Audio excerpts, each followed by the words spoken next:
Therefore, imperative that such vessels are identified well beforehand by concerned agencies and not allowed inside Indian waters through concentrated inspection programs and may not be permitted to operate in unseaworthy conditions in Indian waters.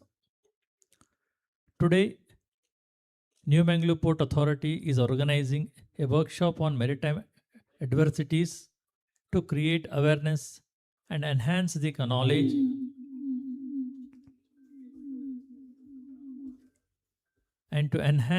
the knowledge on maritime adversities, casualties,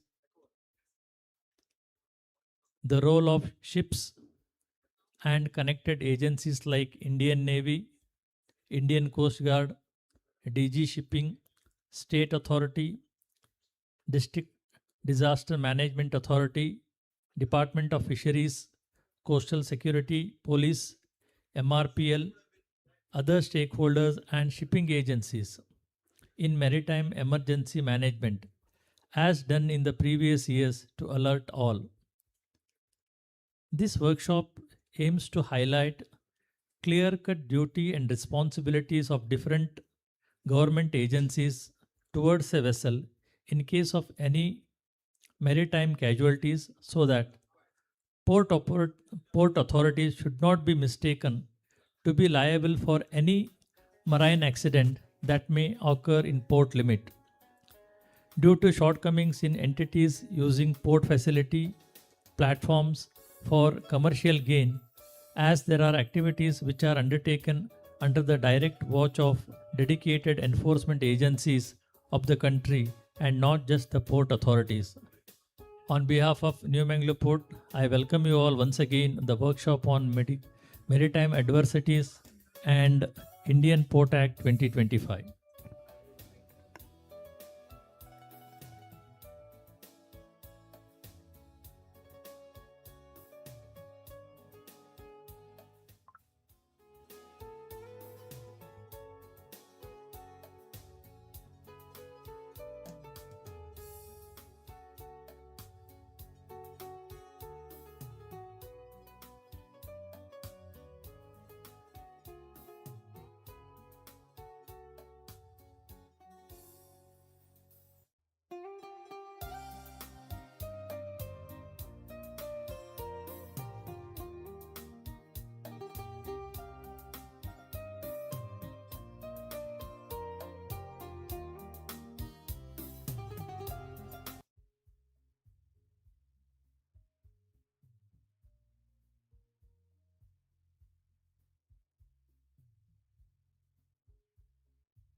Good morning, friends. We have the presence of gracious presence of our respected Deputy Chairperson, Srimati Shanti Madam. Can we have a round of applause for our Madam Deputy Chairperson, S. Shanti Madam? In a short while from now, we are going to start this workshop on maritime adversities and Indian Port Act 2025.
On behalf of New Mangalore Port Authority, I once again welcome you all for the workshop on maritime adversities and Indian Port Act 2025. Agenda of today's program is as follows: inauguration, lighting of lamp, 2 minute silence in the honor of sacrifice done by the mariners.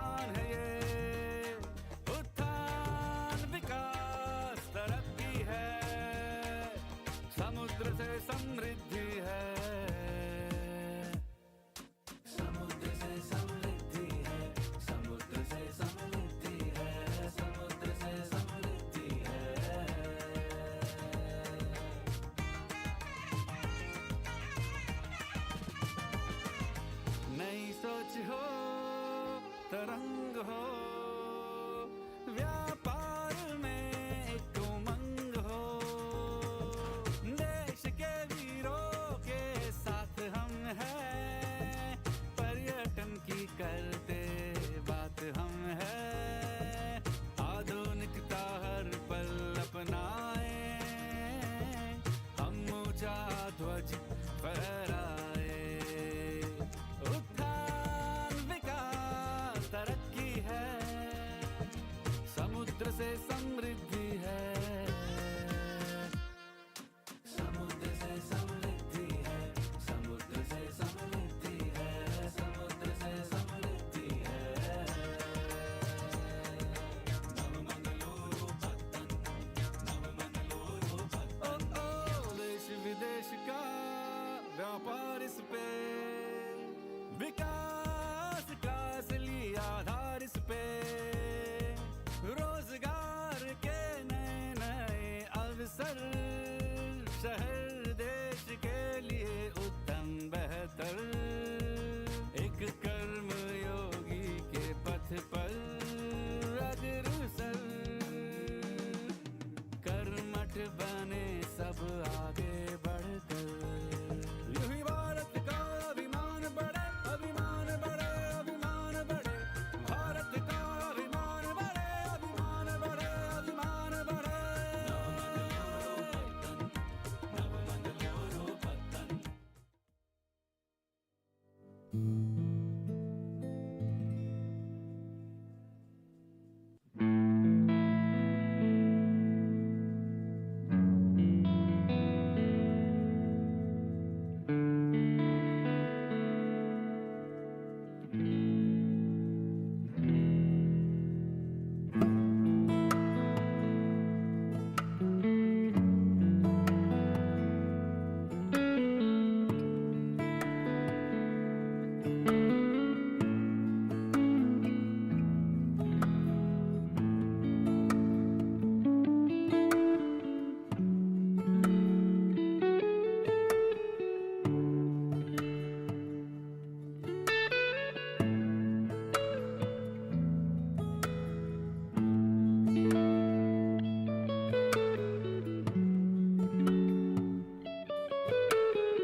Marco here, welcome back to another finger picking lesson. Today we're going to have a look at the death guard tuning, and I'm going to show you the chord progression I was playing at the Celebration, lighting of beginning. lamp. 2 minutes silence in the honor of sacrifice done by mariner while in line of duty in Gulf conflict. Welcome address by Captain Manoj Joshi, Deputy Conservator NMPA. Address by Chief Guest Shri Darshan, HVIAS, District Commissioner, Dakshina Kannada. Address by Guest of Honor Shri Nandakumar B. Pillai, Director Refinery MRPL. Address by Deputy Chairperson NMPA Srimati S. Shanti. Introduction of workshop by Captain Manoj Joshi, Deputy Conservator NMPA. The first session of workshop is by Captain L.K. Panda, ex-nautical advisor, DG Shipping Government of India. Thereafter followed by maritime quiz. And second session of workshop is by Captain Anand W. Karkere, ex-Deputy Conservator Mumbai Port Authority.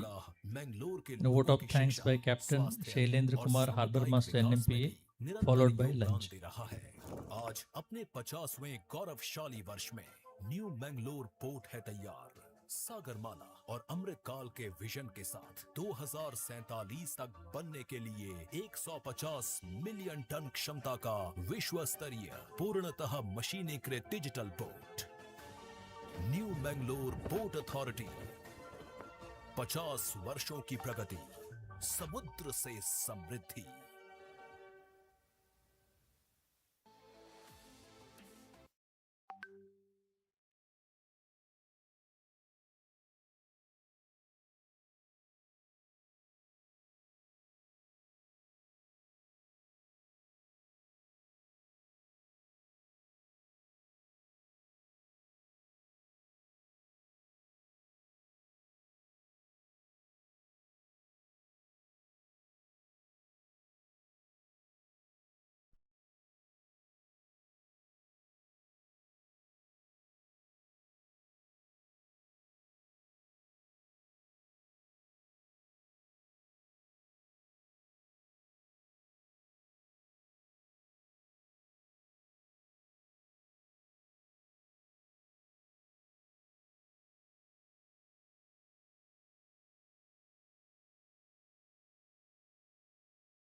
Indian shipping industry has demonstrated its astute resilience in the face of global and domestic challenges over several decades and continues to propel the country forward in the path of growth and prosperity.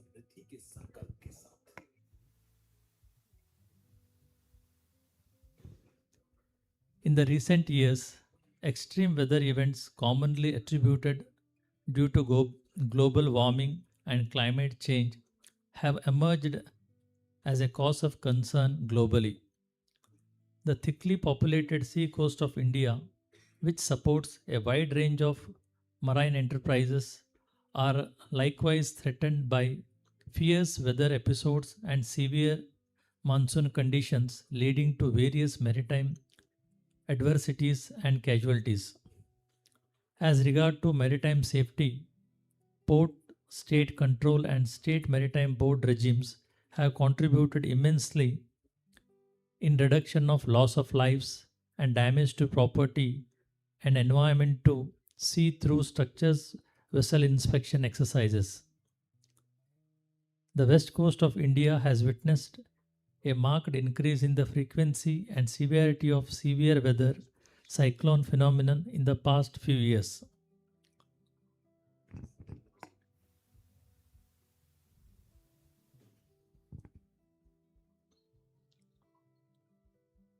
This causes heightened risk to any substandard non-complying vessel flying in these waters which may not be able to withstand the harsh weather and severe monsoon conditions. Marine accident can cause huge loss of lives and assets and result in widespread environment damage. It is therefore imperative that such vessels are identified well beforehand by concerned agencies and not allowed inside Indian waters through concentrated inspection programs and may not be permitted to operate in unseaworthy conditions in Indian waters. Today, the New Mangalore Port Authority is organizing a workshop on maritime adversities to create awareness and enhance the knowledge on maritime adversities, casualties, the role of ships and connected agencies like Indian Navy, Indian Coast Guard, DG Shipping, State Authority, District Disaster Management Authority, Department of Fisheries, Coastal Security Police, MRPL, other stakeholders and shipping agencies in maritime emergency management as done in the previous years to alert all. This workshop aims to highlight clear-cut duty and responsibility of different government agencies towards a vessel in case of any maritime casualties so that port authorities should not be mistaken to be liable for any marine accident that may occur in the port limit due to shortcomings in entities using port facilities platforms for commercial gain, as there are activities which are undertaken under the direct watch of dedicated enforcement agencies of the country and not just port authorities.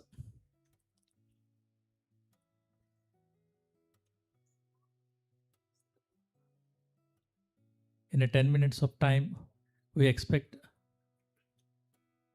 our Deputy Commissioner Dakshina Kannada, Shri Darshan HV IAS, Chief Guest of today's function. On the arrival of Chief Guest, we will begin the program.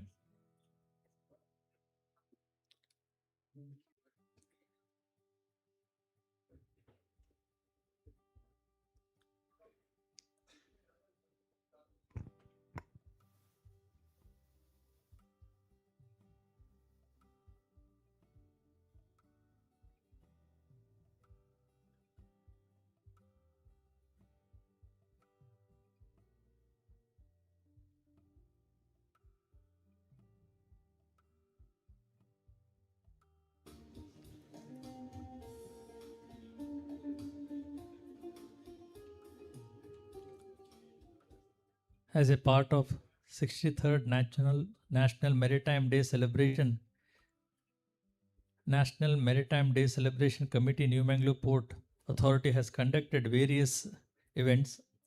It started with cricket match on 28th, then treasure hunt on 29th, beach cleaning on 30th, followed by tug of war. And yesterday on 31st, we had blood donation camp. Today we are having maritime seminar, and tomorrow essay competition, drawing competition, throw ball competition, and the third of this month we will have radio talk and port visit, and the fourth we have marathon, and the fifth we have rath lying, and valedictory function will be on 5th of this month at 5:30 p.m. at JNC Hall. I request all of you to kindly attend this valedictory function on 5th April 2026.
These were the few clippings of various programs conducted as part of the 63rd National Maritime Day.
On the arrival of Chief Guest of today's function, Sri Darshan HV IAS, District Commissioner Dakshina Kannada, we will start the program. In a short while now, we are expecting Chief Guest of today's function, Sri Darshan HV IAS, District Commissioner Dakshina Kannada.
The agenda of today's program is as follows: inauguration, lighting of lamp, 2-minute silence in the honor of sacrifice done by mariners while in the line of duty in the Gulf conflict. Welcome address by Captain Manoj Joshi, Deputy Conservator. Address by Chief Guest Sri Darshan HV IAS, District Commissioner, Dakshina Kannada. Address by Guest of Honor Sri Nandakumar B. Pillai, Director, Refinery MRPL. Address by Deputy Chairperson NMPA Srimati Shanti. Introduction of workshop by Captain Manoj Joshi, Deputy Conservator. First session by Captain L.K. Panda, ex-nautical advisor, DG Shipping, Government of India, followed by Maritime Quiz. Second session by Captain Anand Karkere, ex-Deputy Conservator, Mumbai Port Authority.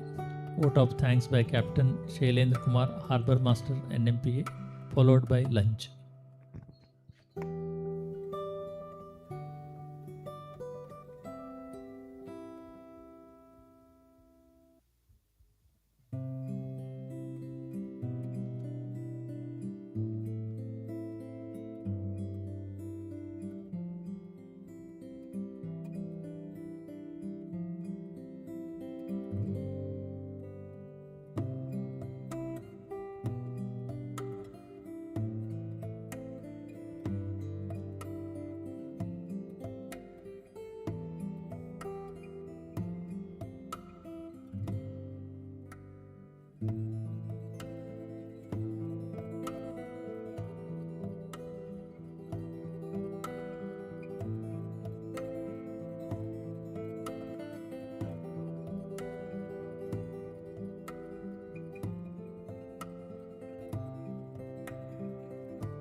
In a short while from now, we are going to start today's workshop on maritime adversities and Indian Port Act 2025.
Chief guest of today's program, Shri Darshan HV, IAS District Commissioner, Dakshina Kannada, is arriving in a short while from now.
Chief guest of today's program, Shri Darshan HV, IAS District Commissioner, Dakshina Kannada have arrived.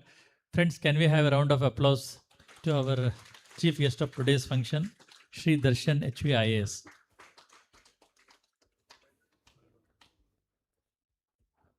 May I request the dignitaries kindly adore their seats in the dais.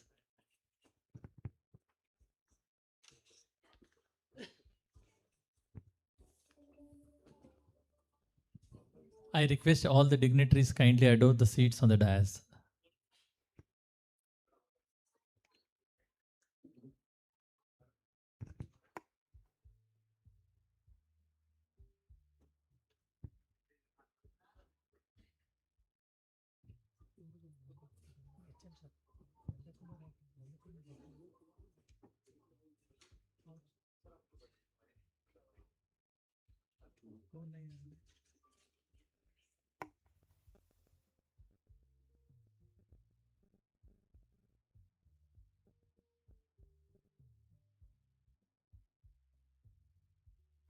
I request Captain Anand Karkera to take seat on the dais.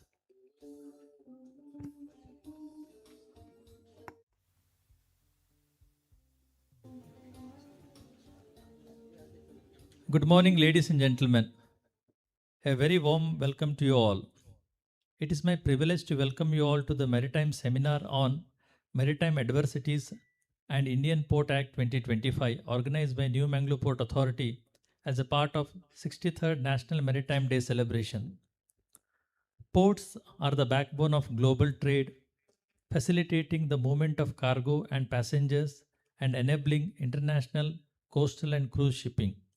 In India, nearly 95% of trade by volume, 70% by value is transported through maritime routes, highlighting the critical importance of this sector. According to UNCTAD Statistics 2023, the global maritime industry comprises over 1,18,928 vessels with approximately 1.48 billion gross tonnage, reflecting its vast scale and significance. We are proud that New Mangalore Port, since its inception in 1974, has been a vital contributor to this global network and has recently celebrated its golden jubilee year. I am delighted to share that just concluded financial year 25-26, New Mangalore Port has achieved its highest ever cargo throughput of 50.04 million tons as a milestone made even more special as it coincides with our 50th year. New Mangalore Port handles over 1,400 vessels annually and recently marked the handling of 40,000 vessel MT Apollo Ocean carrying most in demand cargo LPG. This remarkable achievement reflects the dedication, teamwork, and excellence of Team NMPA and all stakeholders. Today's seminar on maritime adversities and Indian Port Act 2025 brings together distinguished domain experts who will share insight on maritime challenges and contingencies, roles and responsibility of stakeholders, preventive strategies and emergency response system, key provision of Indian Port Act 2025. On behalf of NMPA, I extend a heartfelt welcome to all the participants.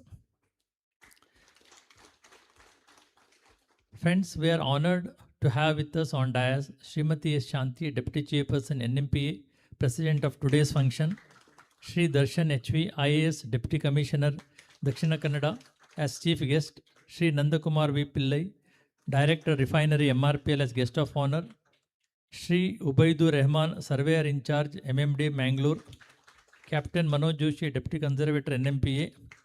We are also privileged to have eminent speaker Captain L.K. Panda, former Nautical Advisor, Government of India, Captain Anand Karkera, former Deputy Conservator, Mumbai Port Authority.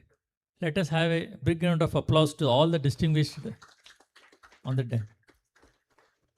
Light symbolizes knowledge, prosperity, and positivity. May I request our Chief Guest, Shri Darshan HV IAS, and Guest of Honor, Shri Nandakumar V. Pillai, to kindly inaugurate the seminar by lighting the ceremonial light. I request all the dignitaries kindly join.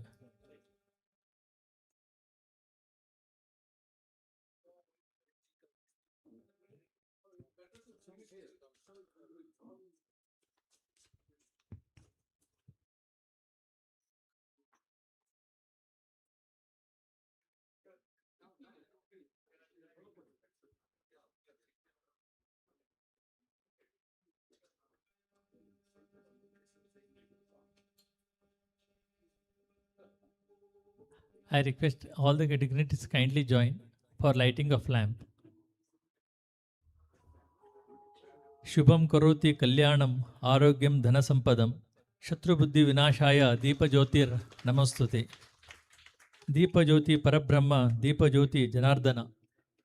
Deepo me haratu papam Deepajyoti Namastute.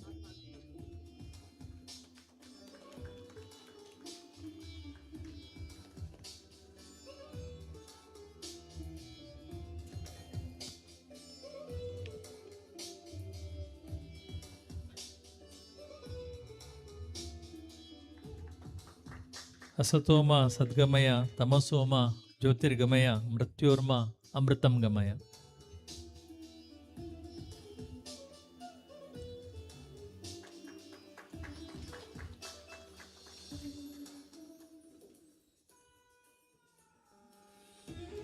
Thank you, sir and madam, for inaugurating the workshop by lighting of the lamp.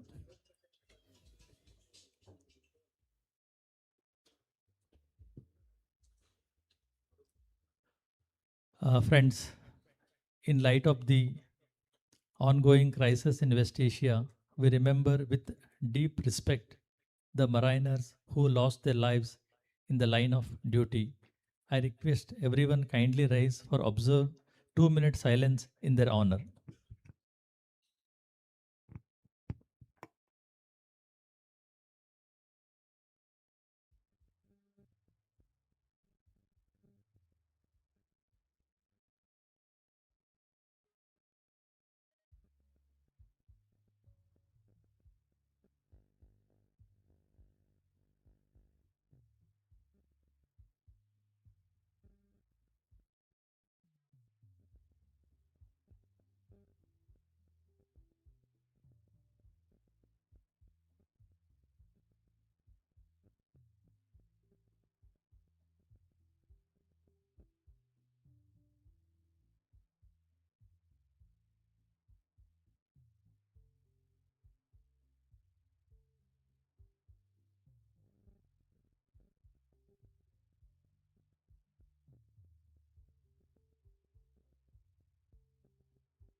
Thank you all. May the brave souls rest in peace. Now I invite Captain Manoj Joshi, Deputy Conservator NMPA, to formally welcome the gathering.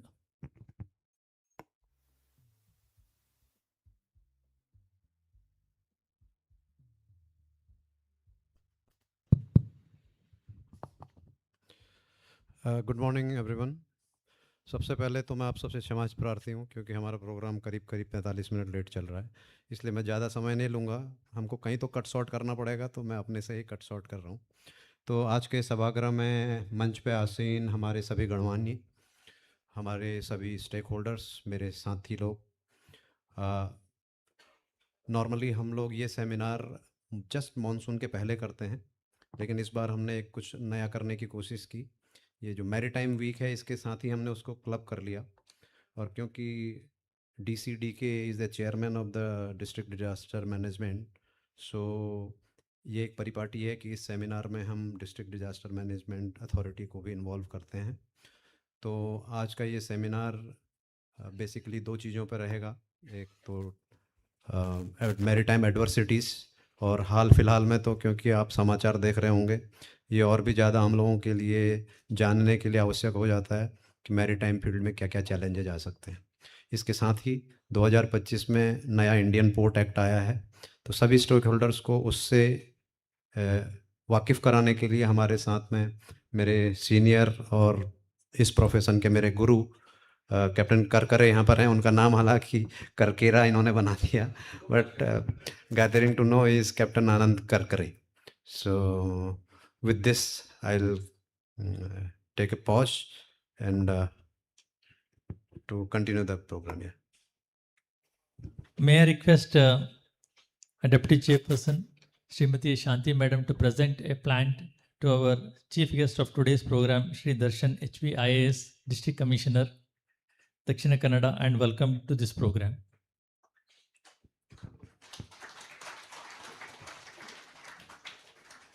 I request Shri Veera Raghavan FNCO to welcome Shri Nandakumar V. Pillai, Director, Refinery, MRPL.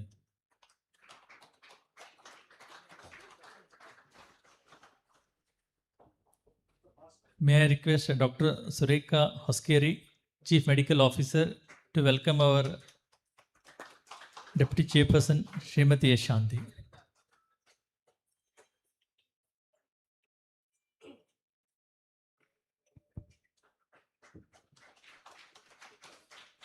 May I request Shri S.B. Lagwankar, Chief Engineer Civil, to present a plan to Captain L.K. Panda and welcome to this program.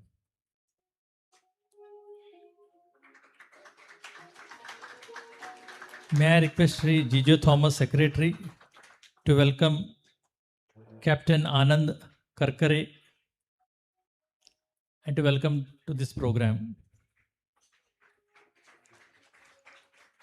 May I request Shri Deepak Rath, Chief Mechanical Engineer, to present a plan to Shri Ubaidur Rahman, Surveyor in Charge, MMD Bangalore.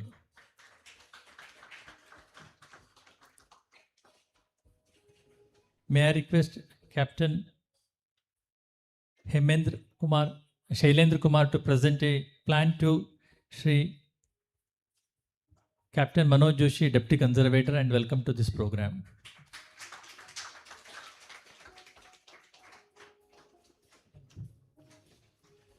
We also extend a warm welcome to board members, heads of departments, senior officers, port users, steamer agents, stevedores and shore handling agents, stakeholders, and all esteemed participants.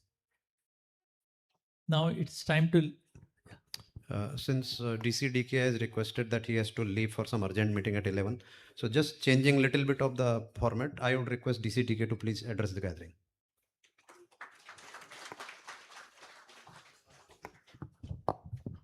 Thank you very much, Joshiji. Very good morning, everyone. Respected dignitaries on stage, all the respected board members of NMPA, my dear officials of NMPA, and my dear friends who are here for this seminar.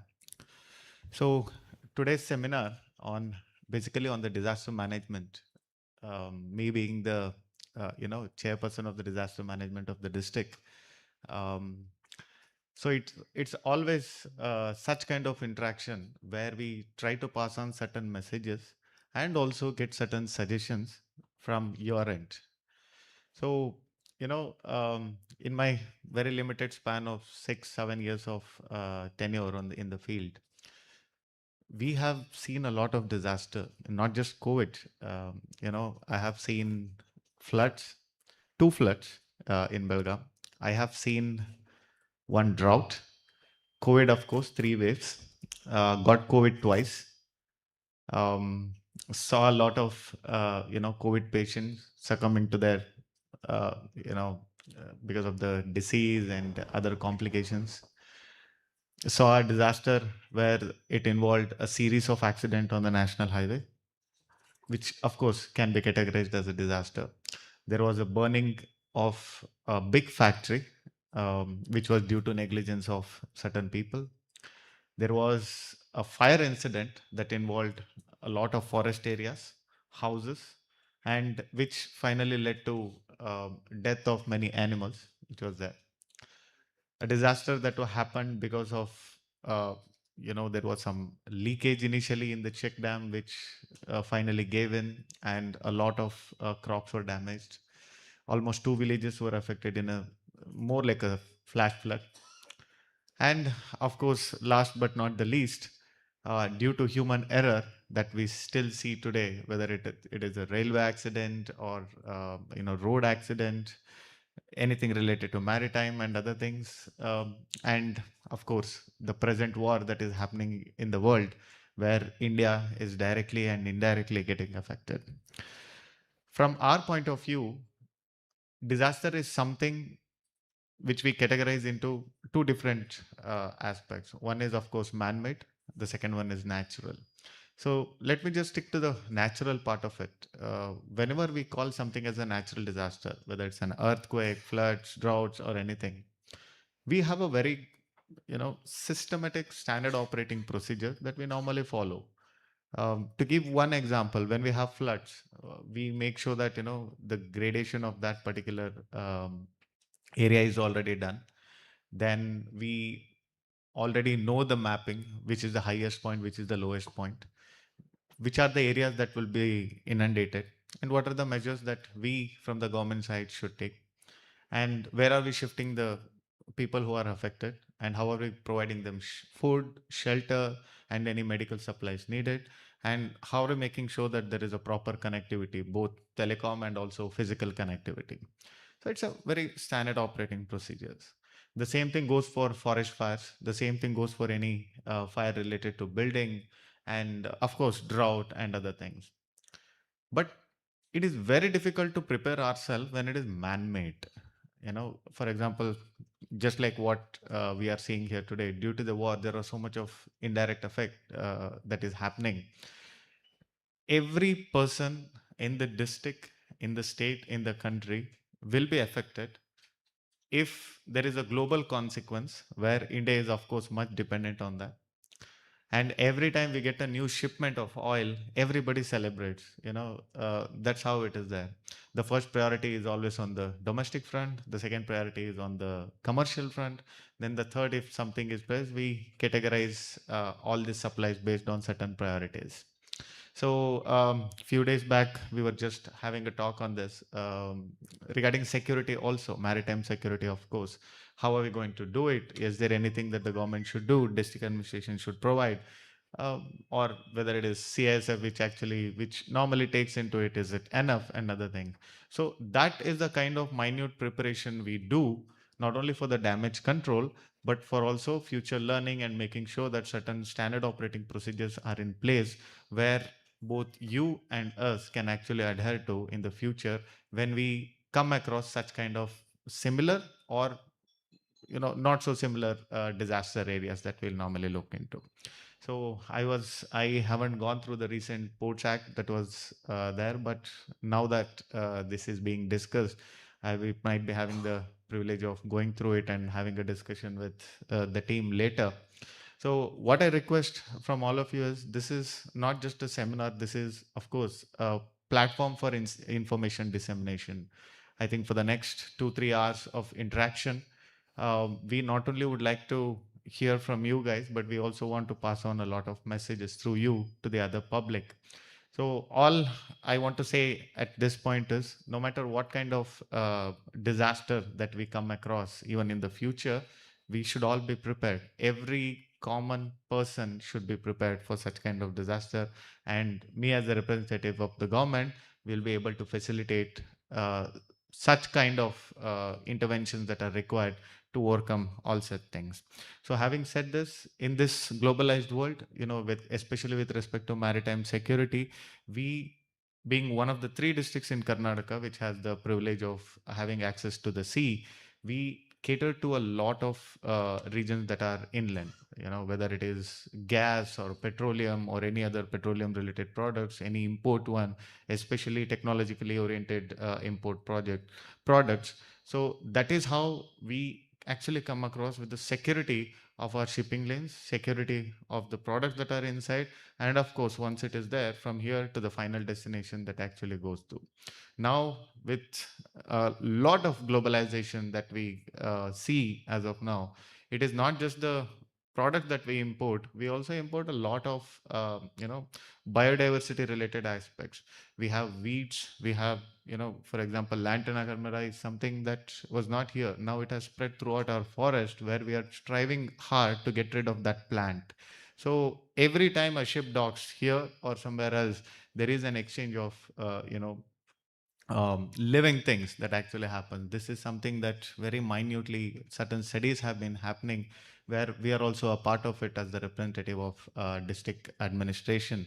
So these are the minute details that we go through to make sure that our society and our people feel safe, and we are ready for any kind of adversities that can actually come in the near future. So having said this, I wish all of you good luck in the coming future, And all the best for the speakers and the presenters and everyone. So hope this will be a very good session with respect to disaster management, maritime security, and of course the new Ports Act that has come up with. So thank you very much for having me here. It is always a pleasure to attend such kind of seminars. And after this seminar, I'm more than happy to have interaction with the deputy chairperson and also Captain Joshiji regarding what kind of coordination that we can do, not only in the present status, but also in the future things. And thank you very much for all the speakers who are here, representatives of different walks of life, and everyone who have attended here. Thank you very much for having here. Have a good day. Thank you. Thank you, sir, for sharing your importance of this workshop. And may I request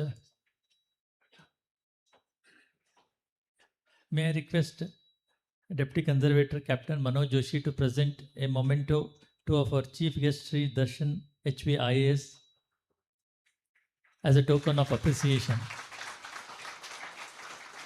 Thank you very much, sir, in your busy schedule for attending this program.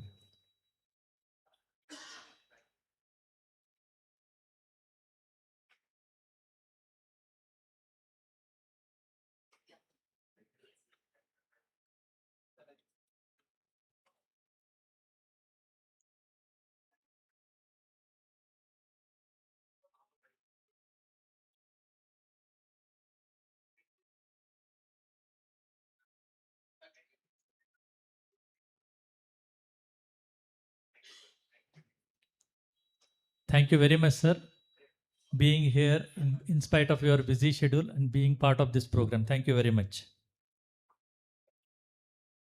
Friends, we are grateful to MRPL for its continued support, contributing significantly to our record cargo performance. Now, may I request Sri Nandakumar V. Pillai, Director Refinery MRPL, to address the gathering.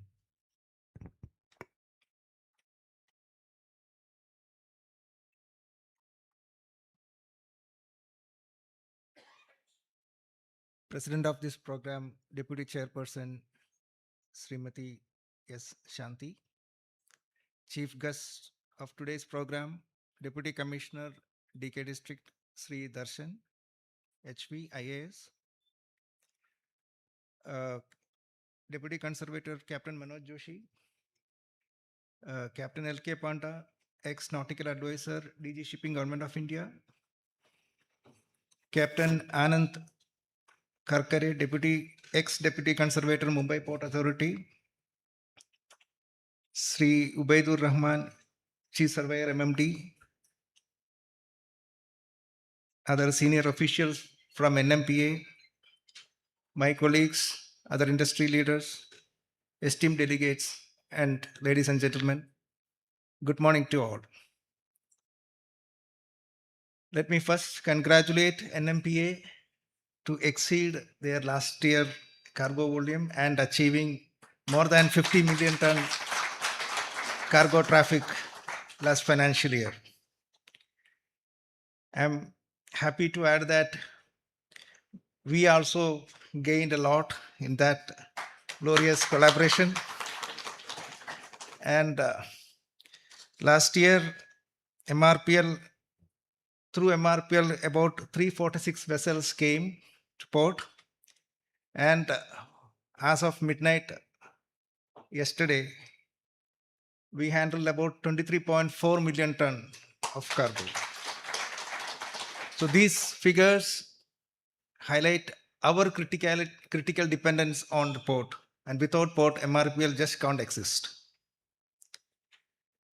And in this context, we take NMPA as our extended arm, as a critical partner in our success. So anything that comes up as a new development, a new initiative of NMPA is of significant importance to us, and we will be trying to support as much as possible. And as you all know, the Iran-Israel war, I wouldn't want to say tension, it's a minor word for that. It's a real war happening. And more than the actual conflict zone, all other economies are getting the brunt. So this is one of the adversaries we are facing. We thought disaster management generally confined to the physical damages or anything happening to our proximity. But this is happening thousands of kilometers away. Still, we are greatly affected. The Strait of Hormuz, which takes the major throat of the cargoes from the Middle East, the Asian Gulf, Arabian Gulf, has been virtually stopped. And I understand just some statistics that almost 3,000 vessels are still inside the Hormuz Strait, waiting for some kind of clearance, though they are telling that it will be allowed, but nobody knows. There were damages happened due to this war. And as you know, the oil price just doubled. From February, it was something like $69 per barrel. As of March, the average was 128. Just doubled, right? You can imagine what kind of impact it will have economically. Everything. In fact, international market, diesel is the most priciest commodity today. It's even costlier than any petrochemical. And again, it's a very strange situation that oil is available at the load port, but it cannot cross. And there are the other alternate port which has come in the Red Sea. Even there, certain threats have been posed. And the other side of it, there are some seafarers daring to cross that Red Sea zone. And in fact, some of them even offered to cross the Hormuz itself. But there are challenges. The ship and the seafarers willing to cross, but there is something we need to take called insurance. And the cargo insurance, which is the sole business of the charterer, it has spiked. In fact, spiking is a minor word. It has skyrocketed. Earlier, the cargo insurance supposed to be 0.25 to 0.3% of the cargo cost. Now, anybody is quoting 5 to 15% of the cargo volume, and with a lot of riders. What we called as the additional war risk premium is nowadays is estimated to the north of 100 crores per cargo. And that too, there are again strange conditions. If for whatever reason the window is closed or missed and we couldn't load for whatever reason that there was some conflict, he says you forgo that money. It's a huge risk. Who will take that risk of 100 crores without no assurity of whether we will get the cargo itself? These are the huge risks suddenly coming up. So more than the physical risk, we are facing the economical risk of that situation. So we are happy to inform that we are still running the refinery at near about 120% of its capacity. We try to source crude oil from whichever part. All we are seeing it is available and it can reach. And regarding the domestic product supply, as we all know that LPG becomes one of the most crucial supply as far as fuel is concerned. We have jacked up our production by almost 30%. So we are making of the order of something close to 45 lakh kg per day.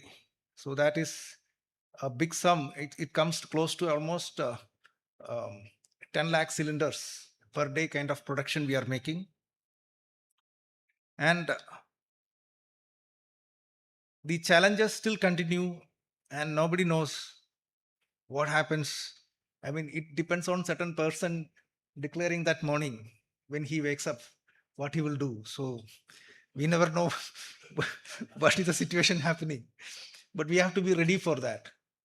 We have to ensure that the responsibility of supply of fuel and critical infrastructure is there with us. And that's our duty as a public sector organization to ensure that, along with the NMPA, that these critical supply and logistics are happening without any interruption. And coming to the today's theme of other adversaries, what I believe that the way forward lies in resilience and collaboration. It demands building flexible and robust supply chains. One incident cannot choke us. We need to have alternate routes.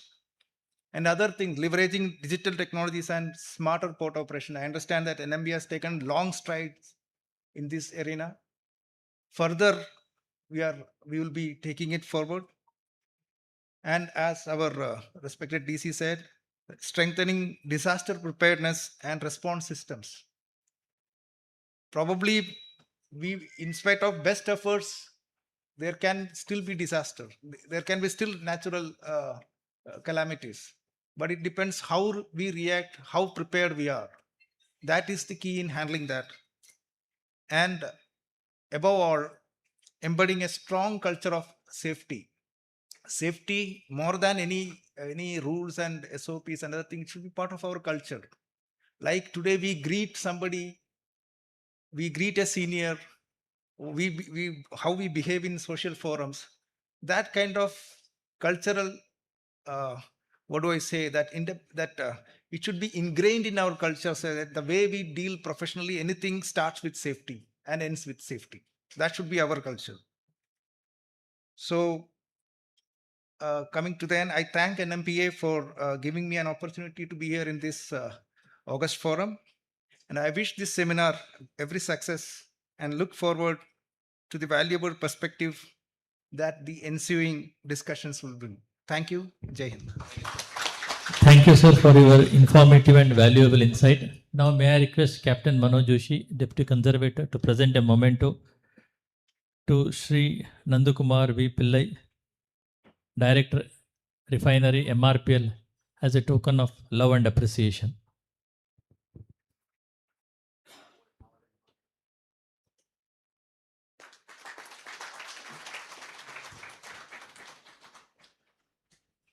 Now, may I request our Deputy Chairperson, Srimati Shanti Madam, who is instrumental in achieving a milestone of achieving over 50 million metric ton of cargo in this concluded financial year, to address the presidential address.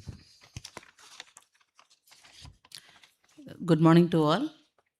First of all, before I say about this maritime adversities, I, from bottom of my heart, thank all the stakeholders, port users, my officers, board members, employees, each one of you present here and who was not present also, for having helped NMPA to achieve the ever-time high of 50.04 MMT during this Golden Jubilee financial year.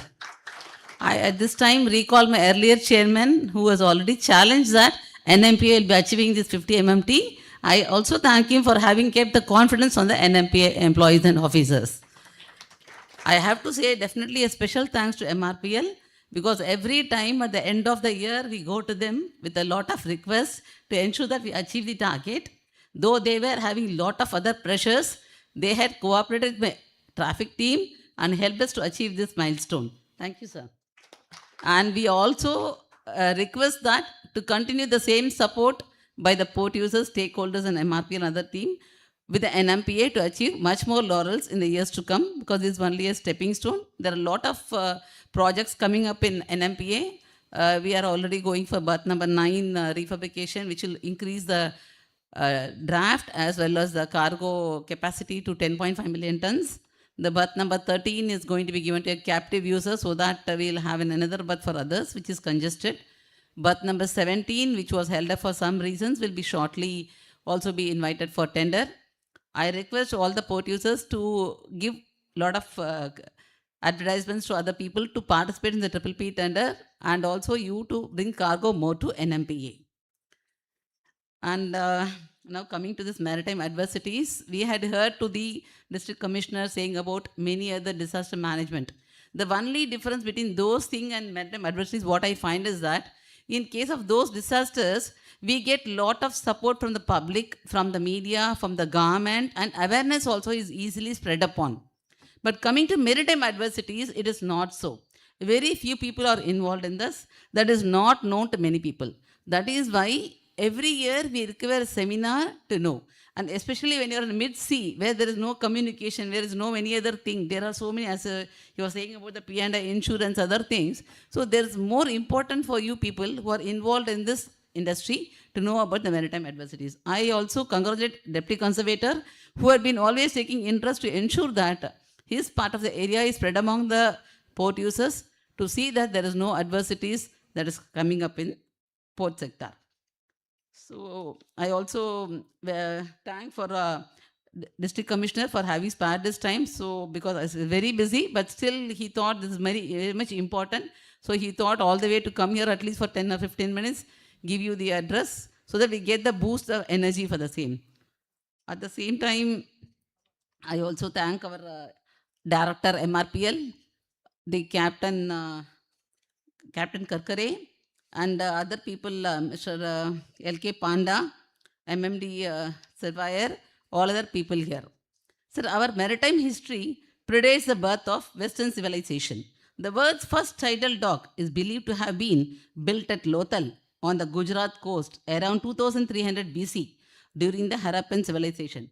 Since time immemorial, Indians have displayed a remarkable interest in seafaring and maritime activities. Our shipbuilding industry had shown great progress during the age of sailing, ships with wooden hulls. Our ships traded with countries are as far as sailing ships with wooden hull, countries as far as Java and Sumatra, and available evidence indicates that we were also trading with other countries in the Pacific and Indian Ocean. Trades of this volume could not have been conducted over the countries without appropriate navigational skills. The 5th of April is a landmark date in the navigation history of India. It is celebrated every year as a National Maritime Day. Indian shipping embarked on its maiden voyage on this day in 1919 when India's first merchant vessel, the SS Loyalty, owned by the Scindia Steam Navigation Company, journeyed from Mumbai to London. National Maritime Day promotes the need for secure, safe, and efficient maritime transport. It highlights the importance of protecting maritime ecosystems and fostering sustainable green shipping practices. It serves to raise awareness about the importance of the shipping industry in international trade. It focuses on the future of maritime, often highlighting initiatives like the Maritime India Vision. The day honors the hard work, resilience, and contribution of seafarers to the economy.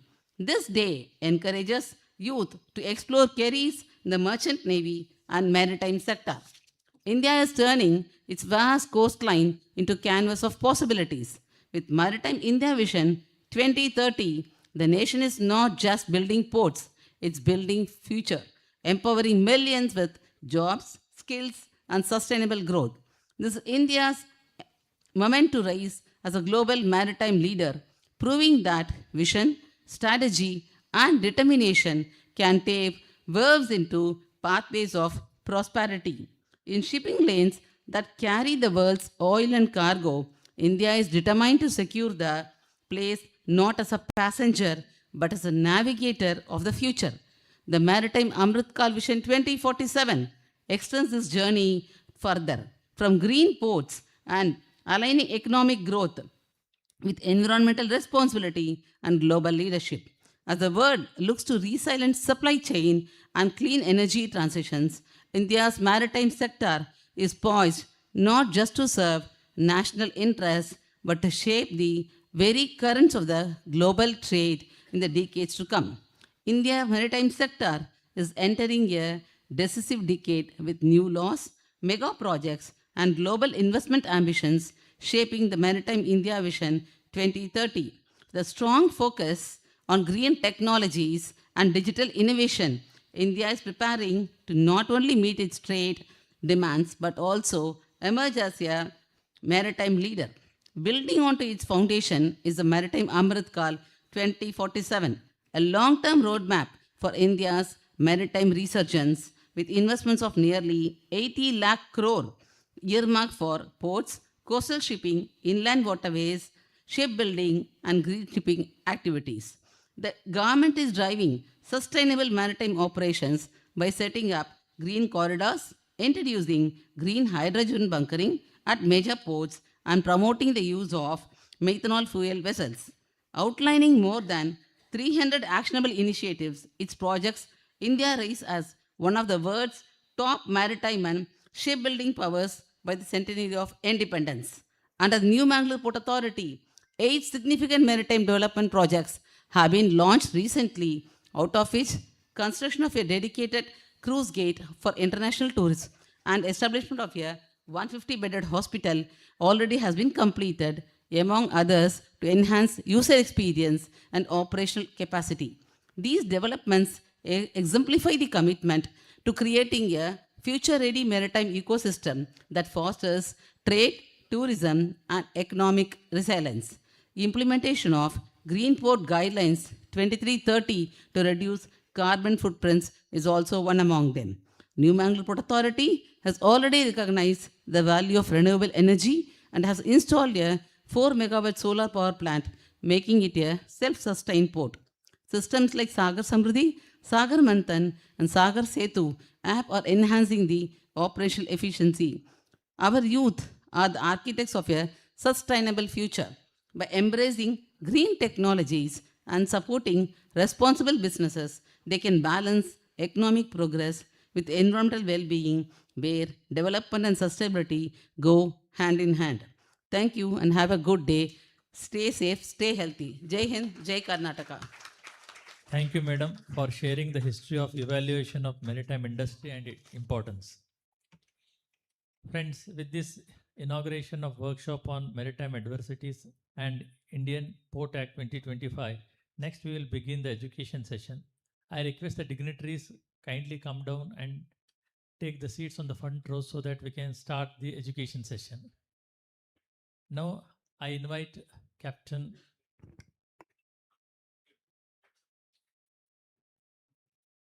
Now I request Captain Manoj Joshi, Deputy Conservator NMPA, to brief us on the importance of today's workshop. I think enough has spoken, and we are delayed by almost an hour by the schedule. So I'll not speak much, but I want to share one good news with you all people. This is a wonderful way of celebrating a birthday. Today is the birthday of our respected Deputy Chairperson. So she has got gift from all of you of 50 million ton. Now you have to wait what you get in the return gift. So yeah, please carry on.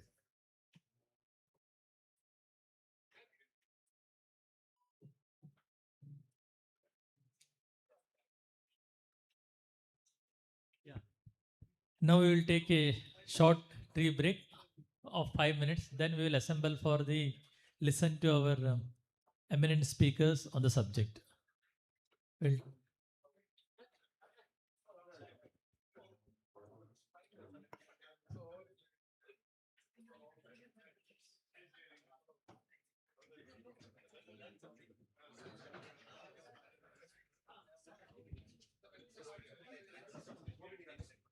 After tea break, the first speaker would be Captain L.K. Panda. Will speak on maritime adversities and stakeholders' roles.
I request everyone to kindly join for tea break and return in a 10 minutes of time.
Very simple, that shipping ports are the key element to logistics, supply chain, and the changing trend of the UNCTAD report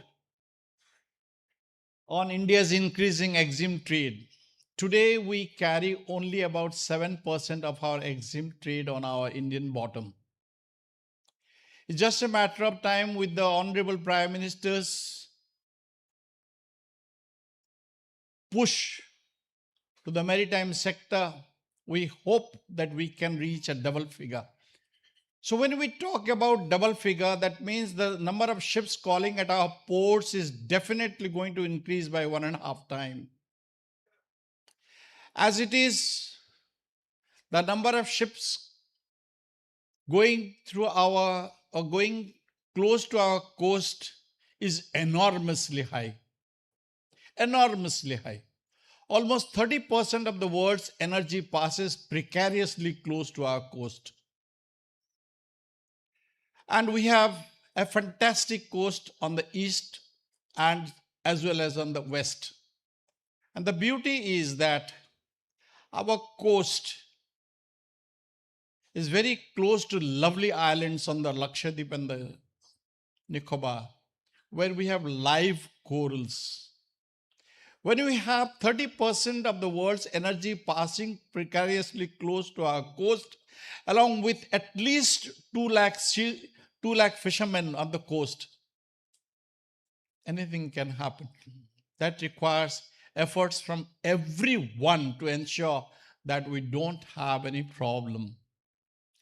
Now, trade growth, as I said, that it's very linked to the geopolitical economic policies and indicates an increase in bulk and oil trade.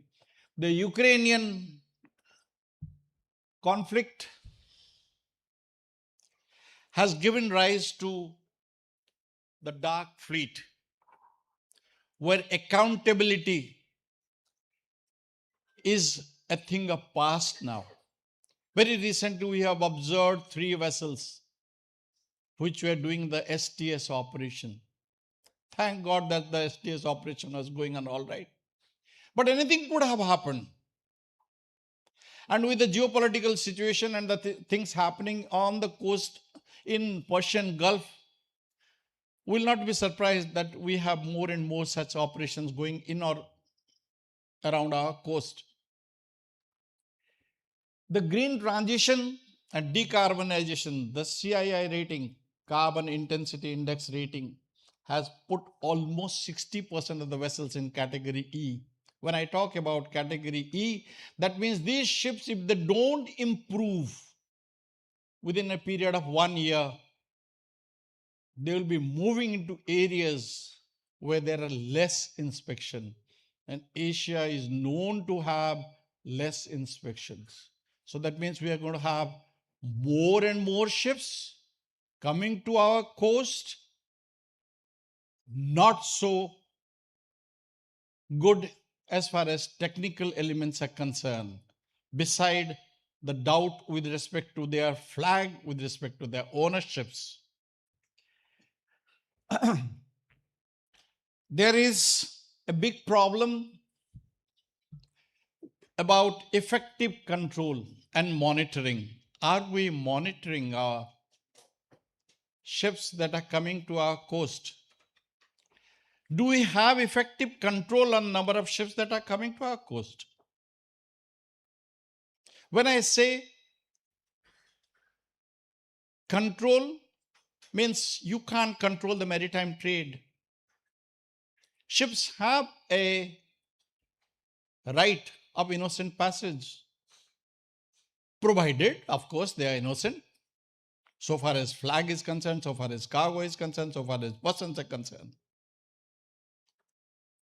But do we have enough control on such ships which are passing close to our coast? Even if they are passing close to our coast, what happens to the ships which are doing the STS operations? Anything can happen there, because if there is a pollution knows no boundaries. And with 2 good monsoons happening, one the northeast and the other southwest, and the current moving in a clockwise manner and anti-clockwise manner. It's just a matter of time when the pollution is going to hit our coast. We have seen the tankers, we have seen the containers from the MOL ship near Socotra Island landing up on our west coast. Just imagine the movement of disaster which has happened over 1,000 miles away, just knocking our coast. Now, when we talk about these casualties can happen.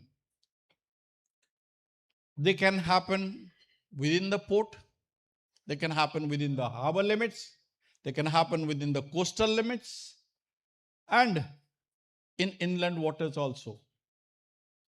The casualties or the adversities can come because of ship collision, the water ingress, and the sinking. Operational or accidental pollution, fire, salvage, engine failure, dragging up anchorage, rescue, abandonment, etc., etc. What I've tried to portray here is that the maritime adversities can be of many types because of geopolitical situation, because of the weather, because of war, because of piracy. But those incidents, let's leave it for our security forces to take care. Let's discuss the subjects or the issues that arise because of the ships or because of the commercial ships which are coming to our coast, and what all problems they can create. We have observed during the monsoon time a lot of ships getting grounded and abandoned. Ships catching fire in the port, ships catching fire at the anchorage because of many reasons, one of the prime reason being that the misdeclaration of cargo. We have also observed that container ships, when they are loading or they are discharging, they have toppled because of misdeclaration of cargo. Despite the IMO bringing in, or Government of India bringing in new measures with respect to verified gross mass, still there have been a lot of misdeclarations leading to different casualties. Now, when these casualties take place, I'll call, instead of adversities, I'll call them casualties, marine casualties. That is the common term that is used in the maritime field. Now, when these casualties take place, who is the nodal agency? And what to do? And what legislation is to follow? So this is the basic guidance I have prepared. Based on different legislations, we have, so far as Government of India is concerned, the new Inland Vessel Act has come, where every state is supposed to enact. I'm not very sure whether the state of Karnataka has already enacted in its legislation or not, but being a consultant to the state of Gujarat Maritime Board, we have enacted quite a few part of the Inland Vessel Act. Then the whole Merchant Shipping Act was amended, not amended, it was made anew. The new Merchant Shipping Act has come into force. The major port authority thing has come in 2021, I presume, and the IPA has come last year. So the new legislation has come as far as different sectors are concerned. But how are they to be implemented? The coastal waters beyond the port limit, if any incident takes place, then who is responsible? The DGS as MS Act rules defines each agency for coastal state ICG, the Indian Coast Guard, the Navy, and the ministry concerned are required to look after. There have been a lot of discussion on this issue. Not only during the last year's conference, I recall, every agency trying to do their best, of course, all in good faith, but without knowing the limitation. However, there is an essential element to understand where the authority of one agency begins and where it ends. Otherwise, there will be confusion and overlapping of each other's authority. The Navy, the Coast Guard have been vested with certain authorities. The port has certain authorities, and the state has certain authorities. The state has got certain authorities under the Disaster Management Act, under the Coastal Waters, and in accordance with the Merchant Shipping Act, the new Merchant Shipping Act. And similarly, the Coast Guard is vested with an authority so far as search and rescue is concerned, so far as medical exigencies are concerned, and in accordance with the new NOS DCP, that National Oil Spill Disaster Contingency Planning. That has given a responsibility to the port authorities what they are supposed to do. For example, every pollution has been graded tier 1, tier 2, and tier 3, and every port is supposed to have its own SOP, own preventive measures. But now the issue comes is that what happens if the pollution is outside the port limit but enters the port limit later? What do we do? So obviously, a close coordination is essential, and there has to be a SOP. There has to be a very close liaison between the two agencies, that is the Coast Guard as well as the port, and of course, the state authorities thereafter. So when we are dealing with any maritime adversity with respect to grounding, with respect to pollution, with respect to search and rescue, a close coordination of all agencies is essential to avert such disaster. Otherwise, it will be very difficult to handle. Now, major ports within the port limits to be guided in accordance with the IPA. IPA, my colleague will discuss. And under the Major Port Act, which has changed again. Now, as far as the cargo entities are concerned, it's very clear that such cargo entities should ensure that the ship which is entering the port or where they are booking their cargo, that particular vessel is meeting the port entry rules. The port entry rules is very clear. Under 2012, the port entry rule says that every vessel which is coming to India must have a classification society from the IAX members or any other classification societies as approved by Government of India. And similarly, the cargo should be and similarly the ship should have a P&I club which is approved, or it's an IG club or an approved P&I club of Government of India. But sadly,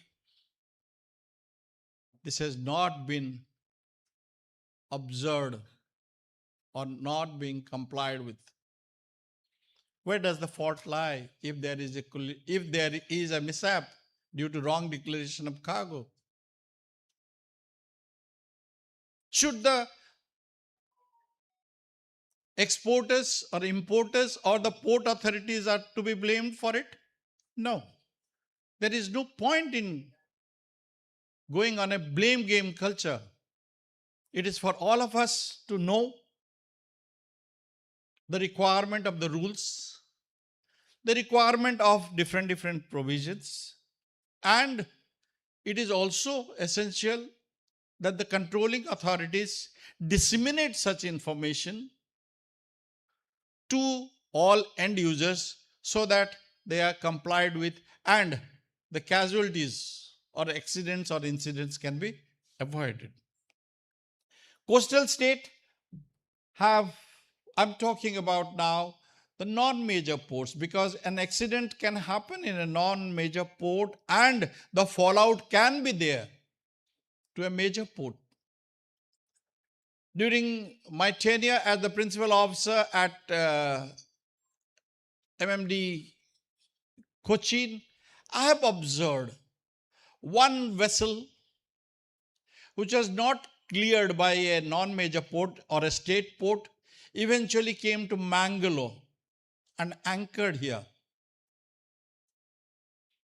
Obviously, the port authorities would not give it clearance and advised him not to enter the port limits, which is correct. But with monsoon, the vessel got drifted into the port limit and thereafter grounded. So under such circumstances, what action is to be taken? How to handle such situation? It is, that means ab initio, the precaution should have been observed by the State Maritime Board before it cascades into a bigger disaster, creating problems for others. Hence, it is very essential that every authority, every constituent of the maritime ecospace must know their limitation, must know their authority, and will have to have effective coordination.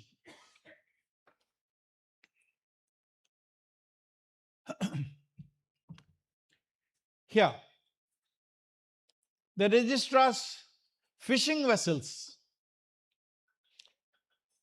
I understand there was an issue with respect to fishing vessels in this good port. And it is not this port which faces this problem. It is many of the fishing vessels they are a cause of lot many accidents and incidents in the past, because these vessels, sadly, the registration is not up to the mark. Their area of operation is also not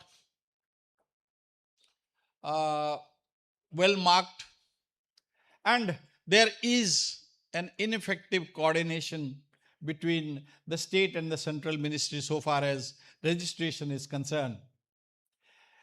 As far as fishing vessels are concerned, it is the coastal and the state maritime boards who are supposed to look after. If there are representatives from the state maritime board, it's for them to ensure. Because very recently in one of the major port, a vessel drawing at about 40 feet plus in the channel meets an accident because of a fishing vessel crossing the bow. We are fully aware of the disputes which are still pending at different ports in the southern part of India. But how do you control them? And who controls them? And why they should be controlled? That's where the role of the state authorities come in.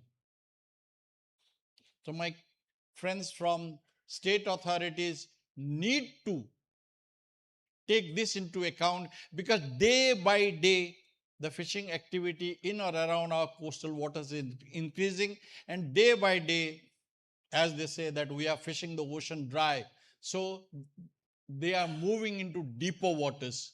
Today, we have, if I may use the word, unregulated fishing culture.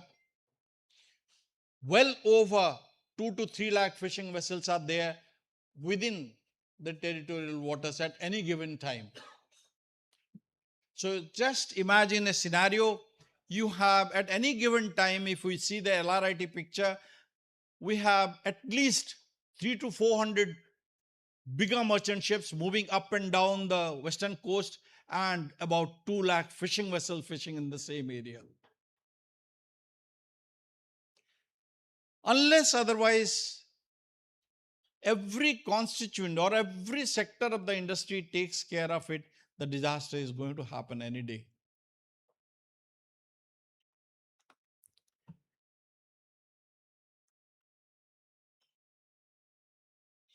Therefore, it's the situational awareness which is most essential. The situation in or around the major ports in Gujarat will be different. The situation on the west coast will be different, and the situation on the east coast will be different, because the traffic density is different, the geographical position is different, geographical conditions are different. Therefore, one shoe fits all, or one SOP fits to all ports, is a pipe dream, or definitely is not what we are envisaging. Every port has to, every state has to create its own awareness, its own contingency planning, and its own SOPs for every particular situation happening. Therefore, the application of legislation, as I discussed, gives the authority to the coastal state, that is the district magistrate, who will be the rec receiver and who will be the officer in charge of the district of the Disaster Management Act. And so far as port is concerned, the conservator or the port authorities. So far as search and rescue is concerned, it is the ICG. So far as pollution is concerned, again it is the ICG. And beyond the coastal waters, the Coast Guard or the naval authorities. I hope the authorities from different sectors take note of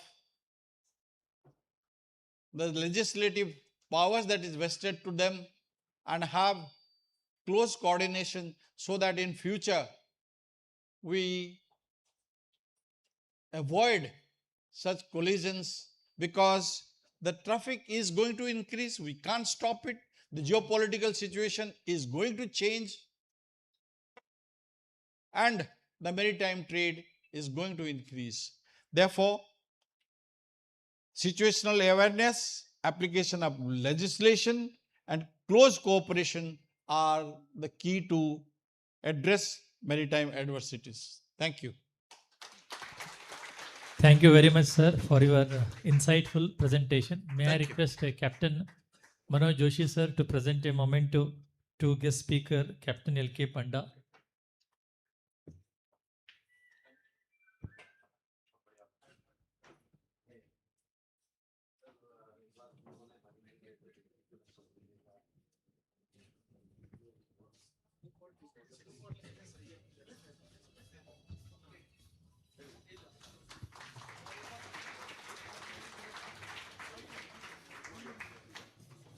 Thank you, sir.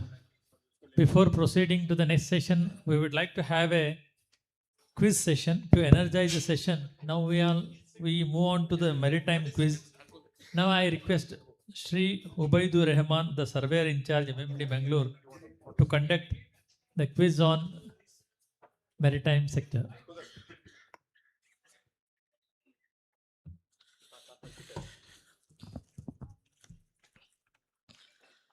A very good morning to one and all present here. After a brainstorming session from our mentor, Sri L.K. Panda sir, Let's have some fun. There is only one rule for this quiz here. All the mobiles, please, on the table.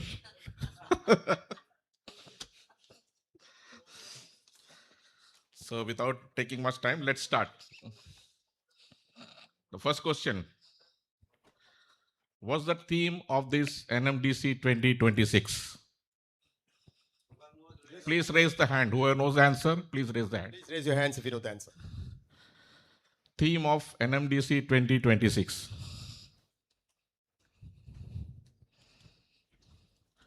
Most of the questions were answered in this session only.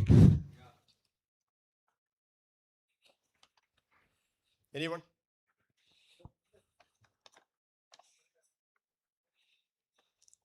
No one? Yeah, please.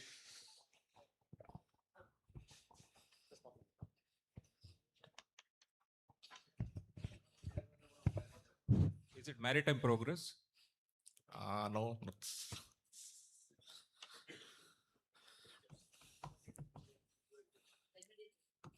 No. So let me answer it. It's Maritime India, empowering progress.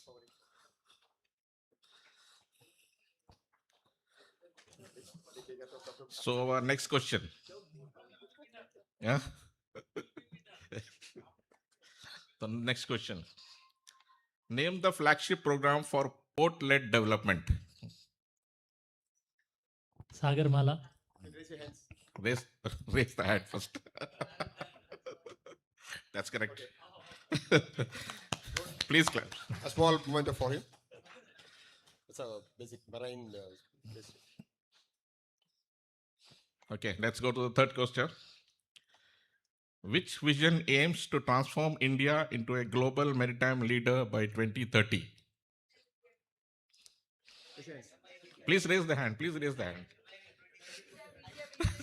Maritime India Vision 2030. That's correct. See, the questions are very simple.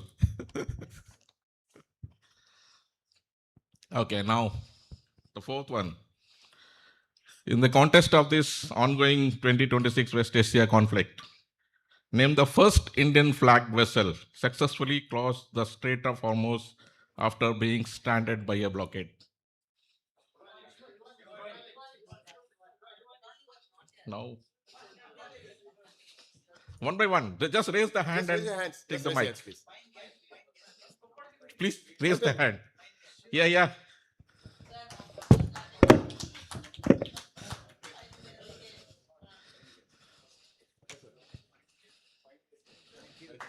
That's correct. Yeah, that's the correct answer.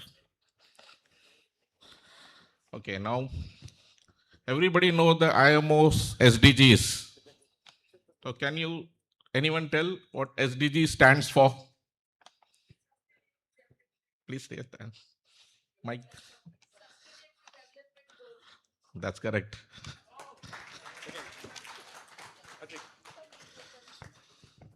Price limit to only 2. Okay, next.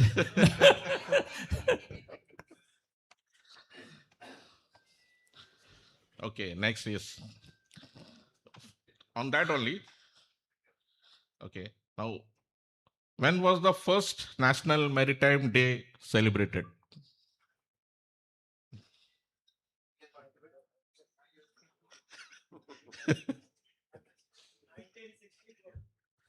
Please raise the hand and 5th April 1964. That's correct.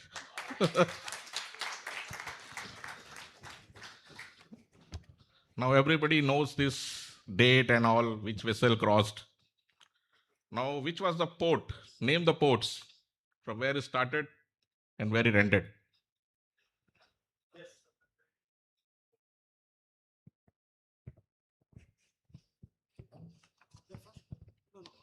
The first vessel, sir. That was the SSL Loyalty from Mumbai to London. Yeah, in that's 1919. correct. Yeah, that's correct.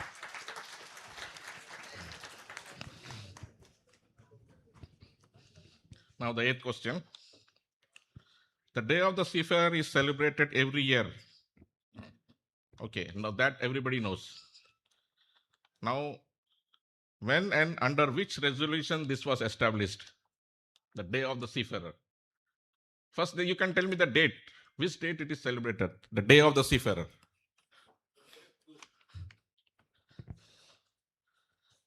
Raise hand and 25th June. that's correct. And under which resolution? That I don't know.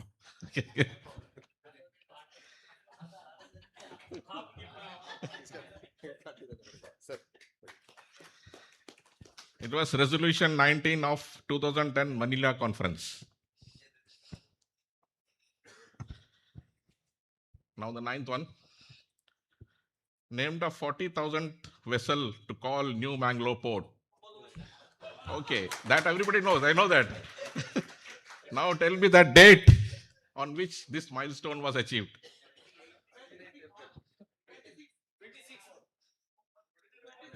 Full date, not 26th.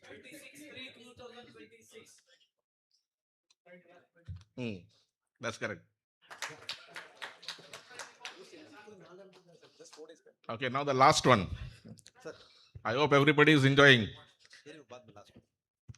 Now the last one. What is the name of the naval operation under which Indian flag vessels were escorted through the Gulf of Oman? This conflict only.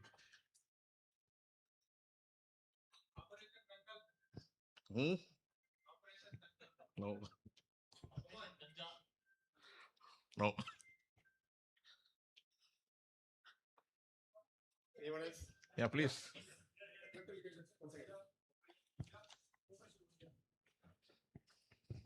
Any clue, sir? Is it Operation Urja? That's correct. It's half Operation Urja Suraksha. Thank you. Thank you very much, sir, for conducting brainstorming and engaging session. By the way, these gifts are 24 karat gold. Please keep it. People might think it's a brass.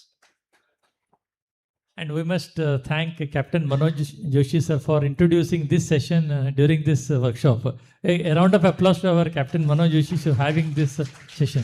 Thank you, sir. Yeah. Now we will move on to the final session. Indian Port Act 2025, passed by the Parliament in late 2025, replaces the colonial era Indian Port Act of 1908 to modernize governance of India's 12 major and 200 plus non-major ports. It strengthens the Maritime State Development Council MSDC, promotes digital integration through the maritime single window and enhances safety, environmental compliances, MARPOL and dispute resolution. To enlighten on this Indian Port Act 2025, we have with us a right person who is well versed with the subject, Captain Anand Karkare, ex-Deputy Conservator of Mumbai Port Authority. Before I request sir to... Now I spelled it correct, pronounce it correct. This is a brief biodata of Captain Anand Karkare. Yeah. Captain Anand Karkare, a distinguished Master Mariner, is a graduate in economics and a fellow of the Narottam Mukherjee Institute of Shipping. Morarji, right? Yeah.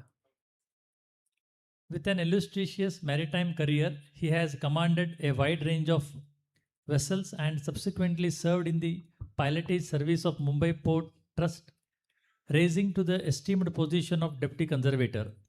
Captain Anand Karkare retired as Deputy Conservator of Mumbai Port Authority and continued to contribute as Advisor Marine to the authority until 2022.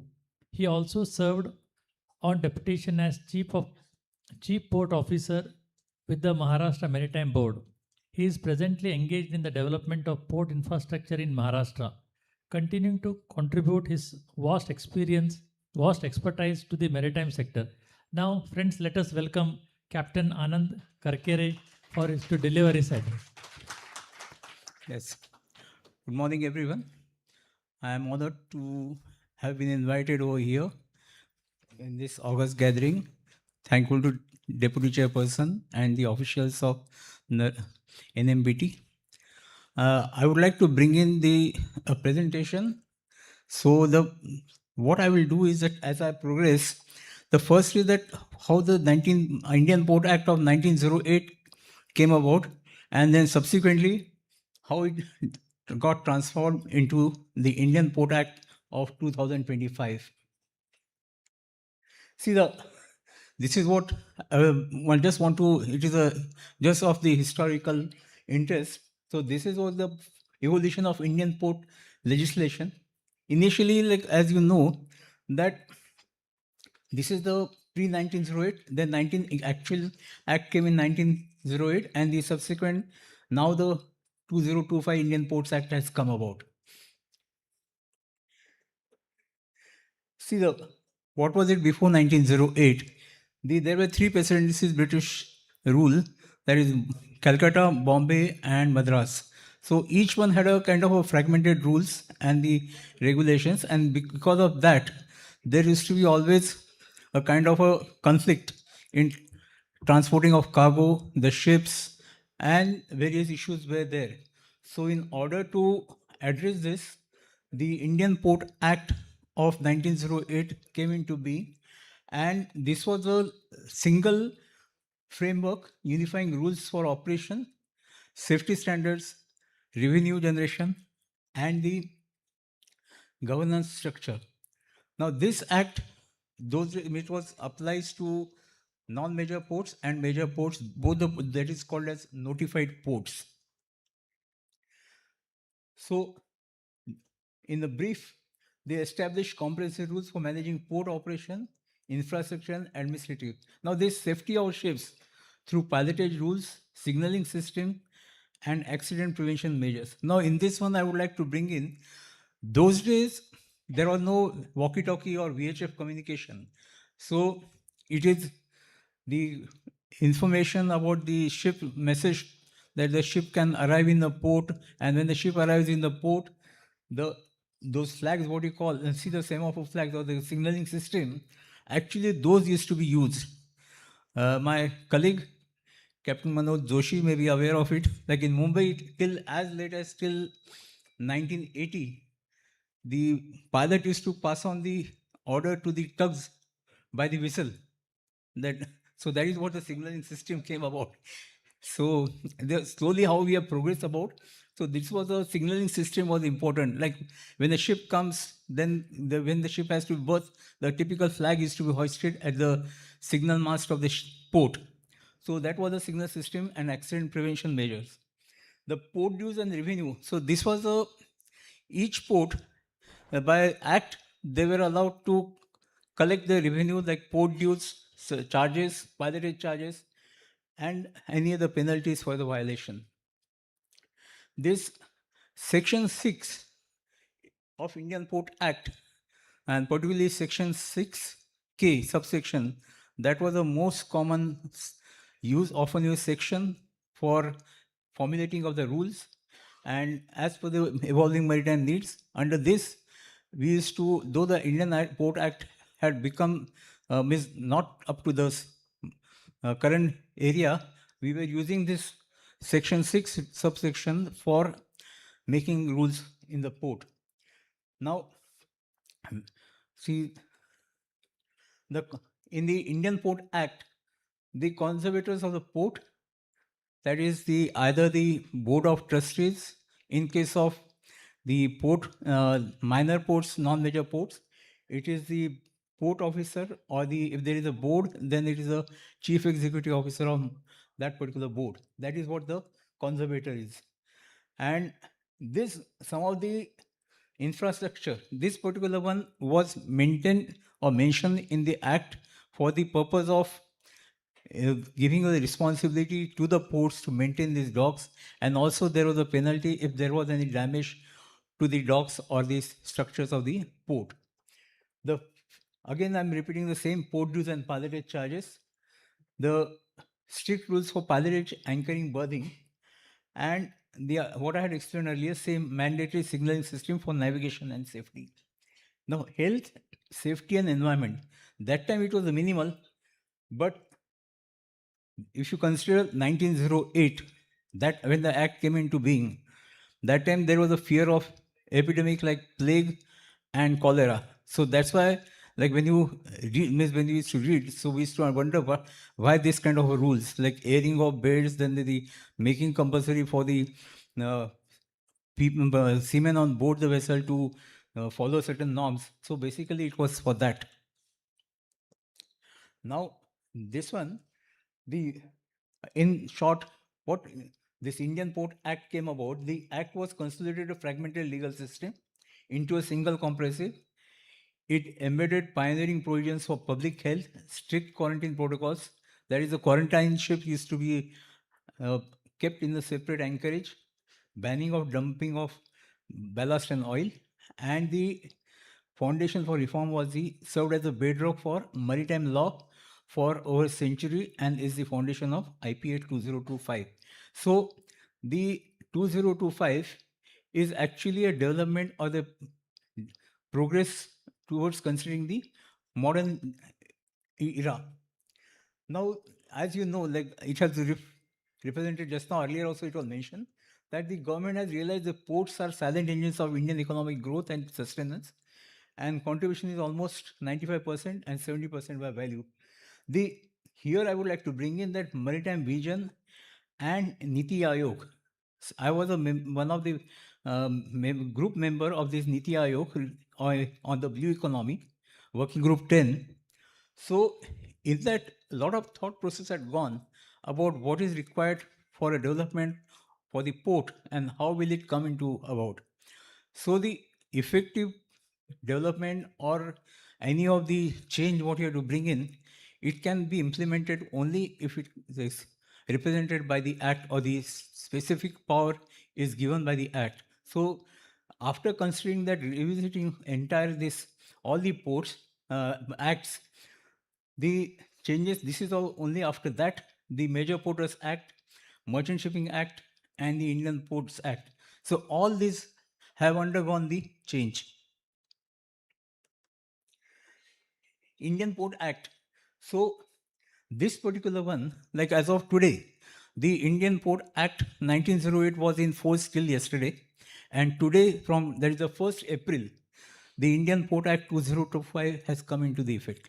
That is what is about. So from today onwards, all the actions, whatever is to be taken, is according to the Indian Ports Act of 2025.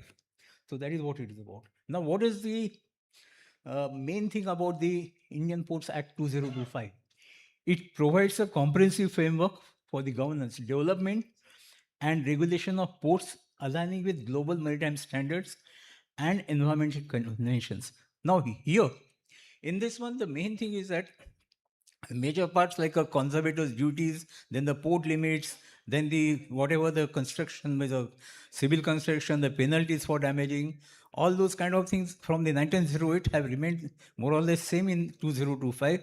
But particularly the aligning with global maritime standard and environmental conventions, that is what is the major change about in the Indian Ports Act of 2025. Now it promotes the integrated port development, ease of doing business, and cooperative federalism between the state and center, coastal states and center. So this particular one is, I'll come down later on, that is because of the Maritime State Development Council. So Maritime State Development Council is chaired by the Minister of Port Shipping and Waterways and the Secretary of the Shipping, that is Port Shipping of the central government, is the member secretary of that council. So the role of the creation of Maritime State Development Council is to coordinate national port policies. So whatever the port policy is there, so first it is taken for the discussion, and then it is afterwards it has come into the actually enforcement. So this emphasis on environmental protection, pollution control, and also the disaster management. I'll come down to further on this one, that by the act, the compliance with international conventions such as MARPOL and the ballast water management has come into the act. So because of that, now it is a mandatory for the ships as well as for the ports to comply with the guidelines.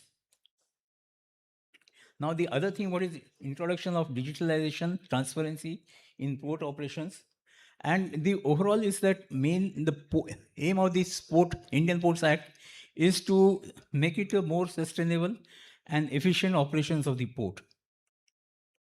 Now, what is the key structural differences between the Indian Ports Act and 2025? Earlier, it was governance was a heavy reliance on local state governments and individual port trusts. But now, what is there? The centralized oversight through Maritime State Development Council, then regulatory bodies, no unified national regulatory authority for non-major ports. Now, the Maritime Board has been established and it has been made mandatory for all the coastal states to have a Maritime Board. Now, as of today, almost all the coastal states have got a Maritime Board. Now, role of states in the Indian Port Act was limited, but whereas in Indian Ports Act 2025, the maritime state, that Maritime Board has got a representation on the MSDC, that is Maritime State Development Council. So there is interaction among all the stakeholders for this particular to make the rules. Now, environmental focus. Earlier, there was a minimal was the environment, except that banning of ballast and oil. But now it is a complete holistic port ecosystem, strong emphasis on the green ports, pollution control, and the waste management. So this significantly the earlier the outdated fines were there, but now it has increased. Now there is not index, actually it is wrong. That is no, it is often tied to the scale of violation for user and provider. The conflict resolution, this is the most important change in the Indian Ports Act. That is, earlier it was a civil court system, but that used to take a long time. So instead of that, now the adjudicatory board is there for faster dispute resolution. It is for the major ports as well as for the non-major ports, that is minor ports, for the state government, which are under the maritime boards.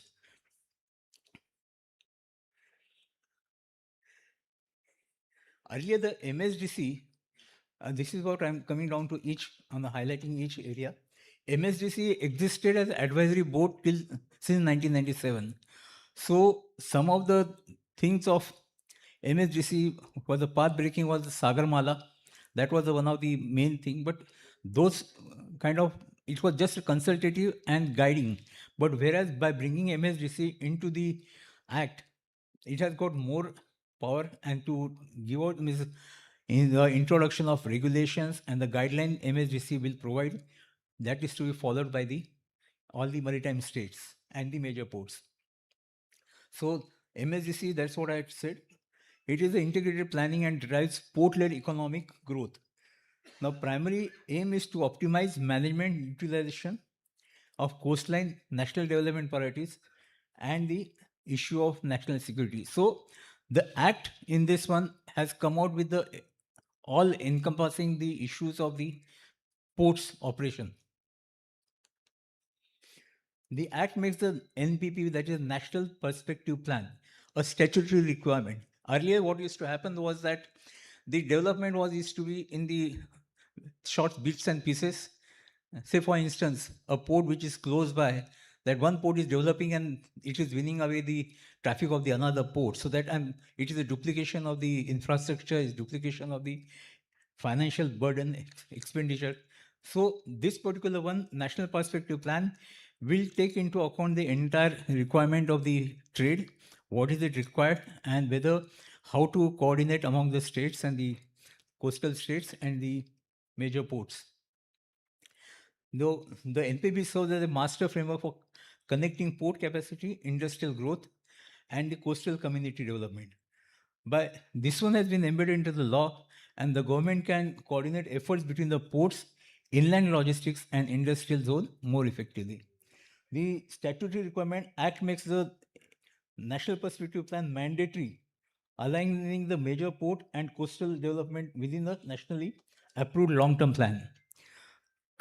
Master framework connects the port capacity, coordinated efforts, and uniform classification. Now, this is what it is, adjudication of disputes. Now, Indian Port Act introduces a clear legal framework. Now, dispute of related to ports, something that was largely absent in the Indian Port Act. Clause 16 is a dedicated mechanism, and in this one, there is a faster resolution, because if there is any dispute among the stakeholders in the port, like port authorities, concessionaire, any other stakeholders, it has to be resolved within 6 months, and the maximum outward limit is 12 months. And the appeal, if suppose the firm or a aggrieved party is not satisfied with the dispute redressal committee, then the appeal can be made only to the High Court. So that way, it's a long delayed process in the civil lower courts. It is avoided. The written before modern shipping technology enhance safety and security. So modern legislation, strict compliance with the International Maritime Organization, mandatory reporting of maritime incidences and accidents, updated port facility security. That is the important aspect. Earlier it was a code what was to be followed, but now this has brought into the act. Every port shall frame this is another one, emergency preparedness and response plan. So earlier each port was directed to form a plan, but it was not backed by the act. But after this particular Indian Port Act has come into implementation, it is a responsibility of each port to form a plan. That in bracket what I written is section 66. Prevention of pollution. The 2025 Act explicitly mandates that ports provide reception facilities for discharge of oily mixtures, sewage, and garbage from the ships. So earlier the DG shipping, the Captain Panda, he's the one he used to send the circulars to Mumbai port. So, but now it has come by the act. So it is a responsibility again. The port, whether it is a minor port or a major port, or the maritime board who is overlooking the operations of the non-major port, it is their duty to ensure that all the ports have this particular plan. The aligns Indian law with the MARPOL 73-78. So this one has been taken into account. Penalties for environmental violations, and these are quite rigid and quite high compared to the old Indian Port Act. And another one is a periodical audit for compliance. So earlier it was not compulsory or not followed, but now it is to be done at the periodical time by the external agency. So this is what it is. Act makes a legal duty for every port to prevent pollution, mandatory reception facilities, and the strict licensing and inspection.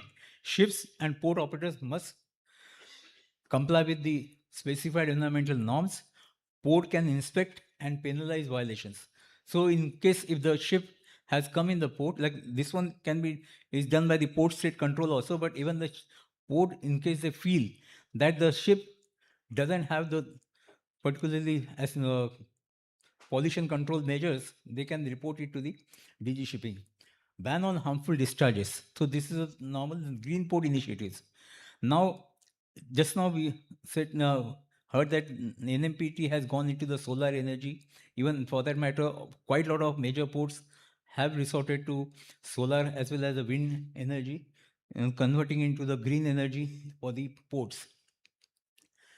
So once what is the thing like regarding the pollution? Why I'm highlighting about the pollution and the waste reception and mainly is because the other aspects of Indian Ports Act is repetitive or the same, more or less same. But whereas this particular one has come into and is additional into the Indian Port Act, and which has to be taken note of. So provisions is the port level environmental monitoring system for water. This is then made mandatory because earlier the MPCB or the other ones used to direct the port under the consent to operate, but now it is mandatory by the Act. Pollution incident reporting. ports must report to the State Maritime Board and central authorities within the prescribed timelines. Response responsibility in pollution. Each port must prepare, again I'm repeating the same thing, port officials are responsible for immediate containment. Now the burden of, in case if there is a pollution, like Captain Panda had said, that if the pollution comes into the port, it has occurred somewhere else and it has come into the port, you cannot just wash your hands and saying that pollution, we didn't have it, it has come from outside, so somebody else should look after. It is not that. Whenever there is a risk is there, you have to tackle that. So it is a must for a port to manage and contain the pollution. So the IPA makes a decisive move from a mere port management to environmental stewardship and gives statutory alignment with the international conventions. So this is what is the sustainable development goals. That was it is. Protection of marine ecosystems around Indian waters and enhance disaster readiness and resilience in port operations. So modernized penalty structure. Fines remained unchanged for over a century, outdated schedule of offences. Whereas there is this one new framework, drastic overhaul of schedule, categorizes offences based on the severity, introduces fines reaching lakhs, providing a genuine deterrent for large-scale commercial operations. Now remedy under IPA. So I will come to this particular next slide. Unpaid duties, you have a lien on vessel, hold, sell vessel to recover charges. Vessel abandoned, power under the Act, authority to remove, dispose. Remedy, clear port area, recover cost from owner or insurance. Company under NCLT. Lien continues as a statutory charge.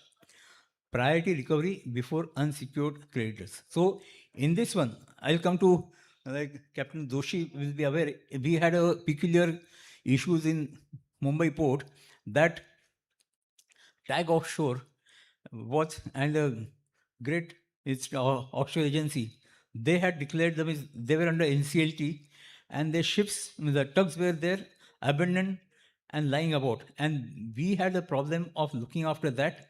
So how do we, because NCLT, since the company had declared the bankruptcy, the company as such was in the NCLT, whereas here it is given the clear guideline that we as a port have a priority before unsecured creditors. So if NCLT, even if it gives the requirement with the claim, the others, the priority of charges, because charges of the port are under the statute, that is under the Act. So we require, means we have the line of claimant, we are the first one. Environmental safeties and safety threat.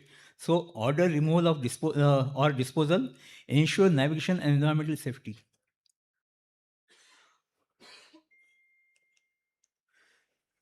Coordination with insolvency proceeding, NCLT, this is what it is there. This is what I was talking of. Company declares bankruptcy under NCLT. Ship is detained by the port. The company declares bankruptcy. This is often in case of major ports, like where all the supply vessels are anchored and they just get abandoned. So this was a kind of a issue which was with the Mumbai port. Ship is arrested by the port, Indian Ports Act 2025, vessel detained. The key provisions of Indian Port Act: detention and lien for port dues, sale of vessel, recovery of dues, and court interpretation and judicial balance. So under the Indian Banking Code, Section 14, the possess recovery action, port statutory claim against the vessel. Now here, what is the legal outcome? So NCLT moratorium applies, but the post arrest and dues recovery prevail. Ports, now what is we had a peculiar case, like when we had in Mumbai port, this issue was there. Mumbai port actually approached Admiralty Court, and we brought to their notice that even if the company is under NCLT, our charges are there.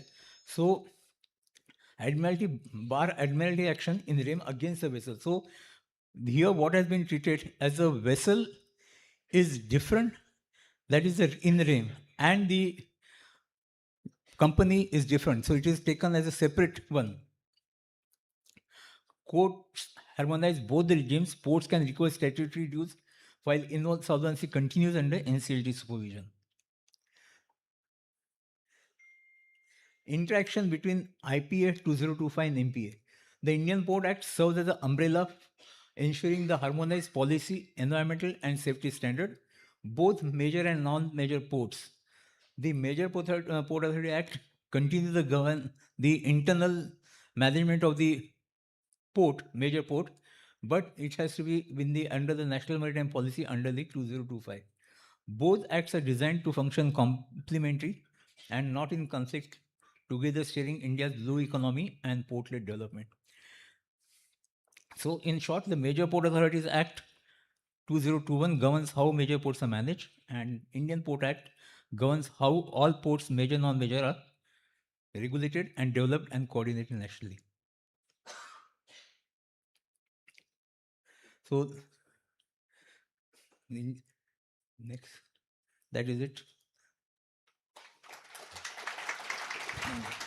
Thank you very much, sir, for highlighting various provisions of newly implemented Indian Port Act 2025. May I request our Captain Manoj Joshi, sir, to present a memento to Captain Anand Karkere.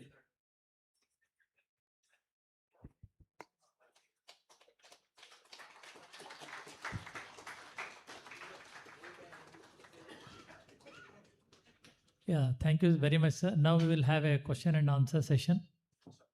If audience have got any questions, they can ask.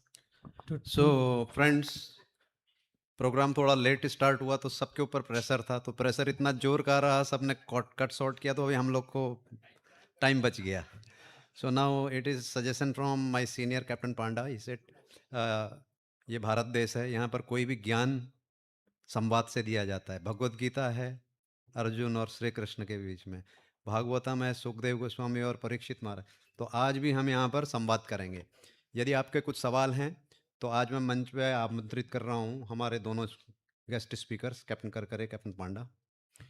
मंत्रालय के साथ आपके बड़ी दुख होते हैं कभी कभी, तो हमें हमारे बीच में एक मंत्रालय के पुराने कर्मचारी भी हैं, वो संयुक्त सचिव रैंक से रिटायर हैं, अश्वथ जी. तो मैं उनको भी रिक्वेस्ट करूँगा कि आप भी मंच पर आसीन हों. हमारी उपाध्यक्ष महोदया शांति जी, आपसे ज़्यादा सवाल नहीं पूछेंगे आप, लेकिन फिर भी आप अगर आ जाएंगे तो हमें अच्छा लगेगा मैडम. और एक व्यक्ति हैं जो सबसे सवाल पूछते हैं, आज आप उनसे सवाल पूछ पाएंगे, MMD surveyor Rahman.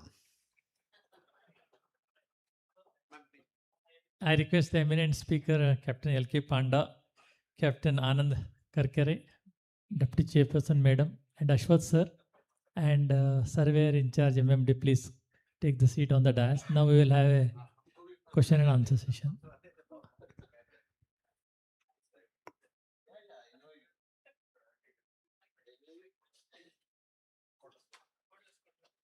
So, forum is open. You can ask your question. First, you have to address to whom your question is.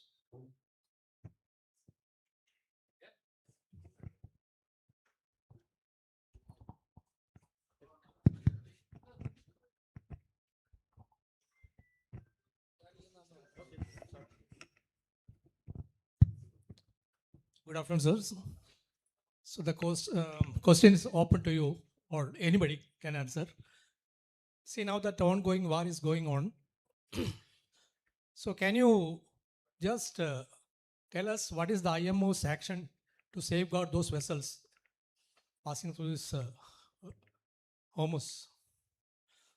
So in short, because we cannot heard anything from IMO, their actions. So can you educate on this? Thank you.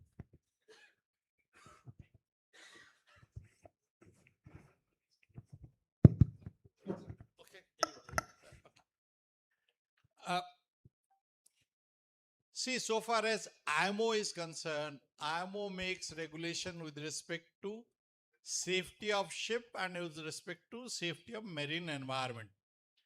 Here the question is that though Iran says that they have not officially closed Hormuz, anybody can go.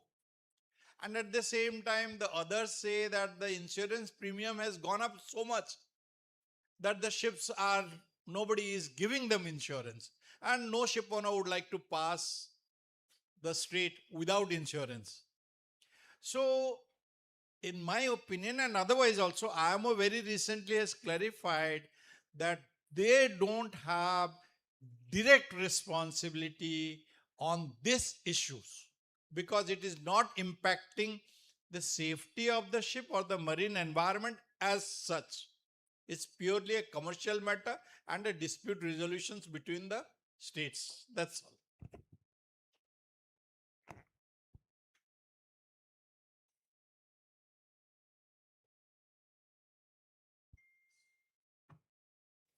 Any questions?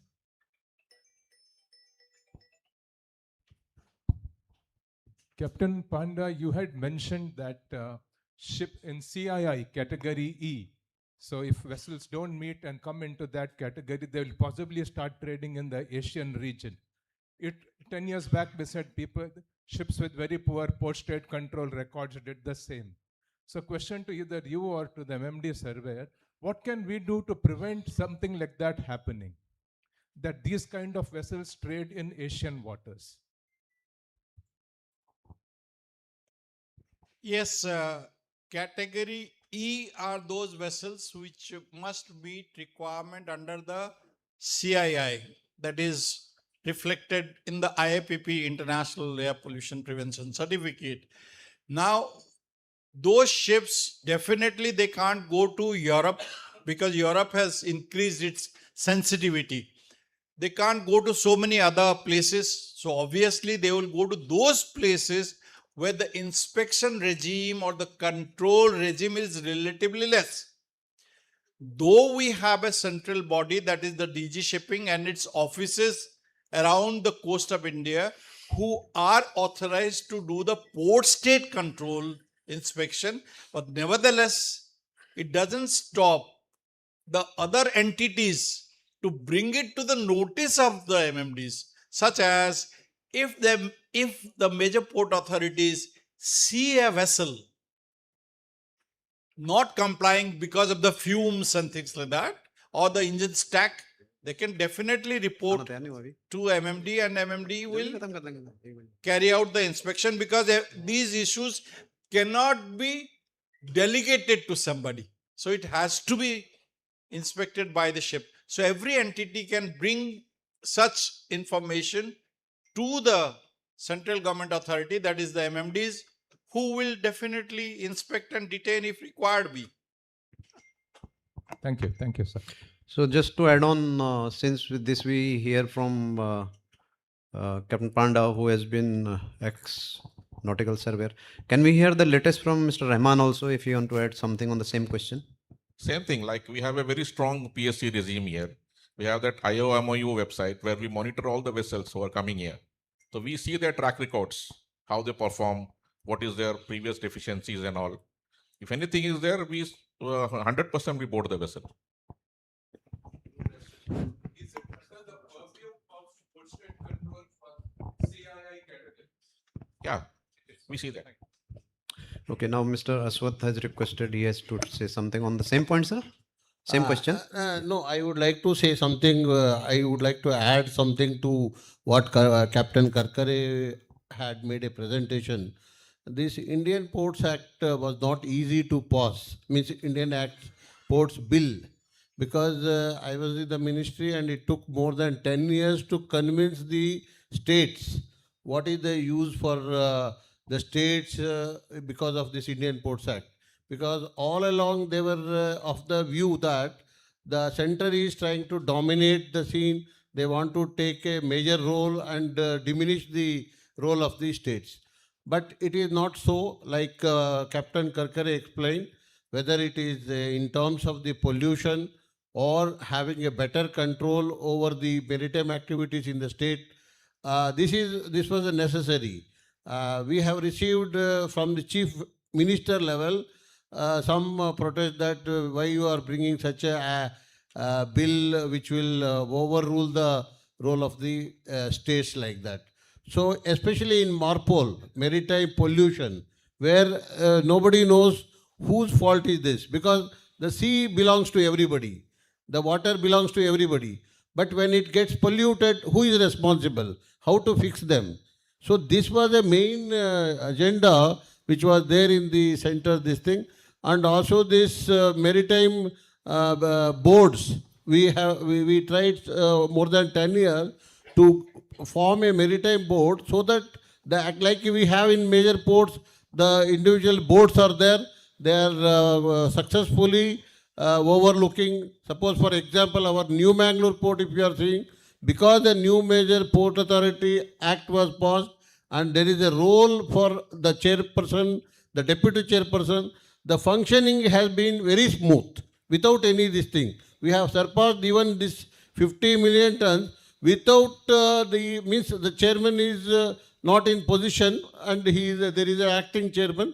Still it went ahead because of the dedication of the deputy chairperson and other officers, HODs and all. So such kind of board was necessary in each state. So now it is formed, and we are thinking that the state governments have major role to play, and in the coming year with this Indian Ports Act, the functioning will be smooth, and we will expect more contribution from the states. Thank you.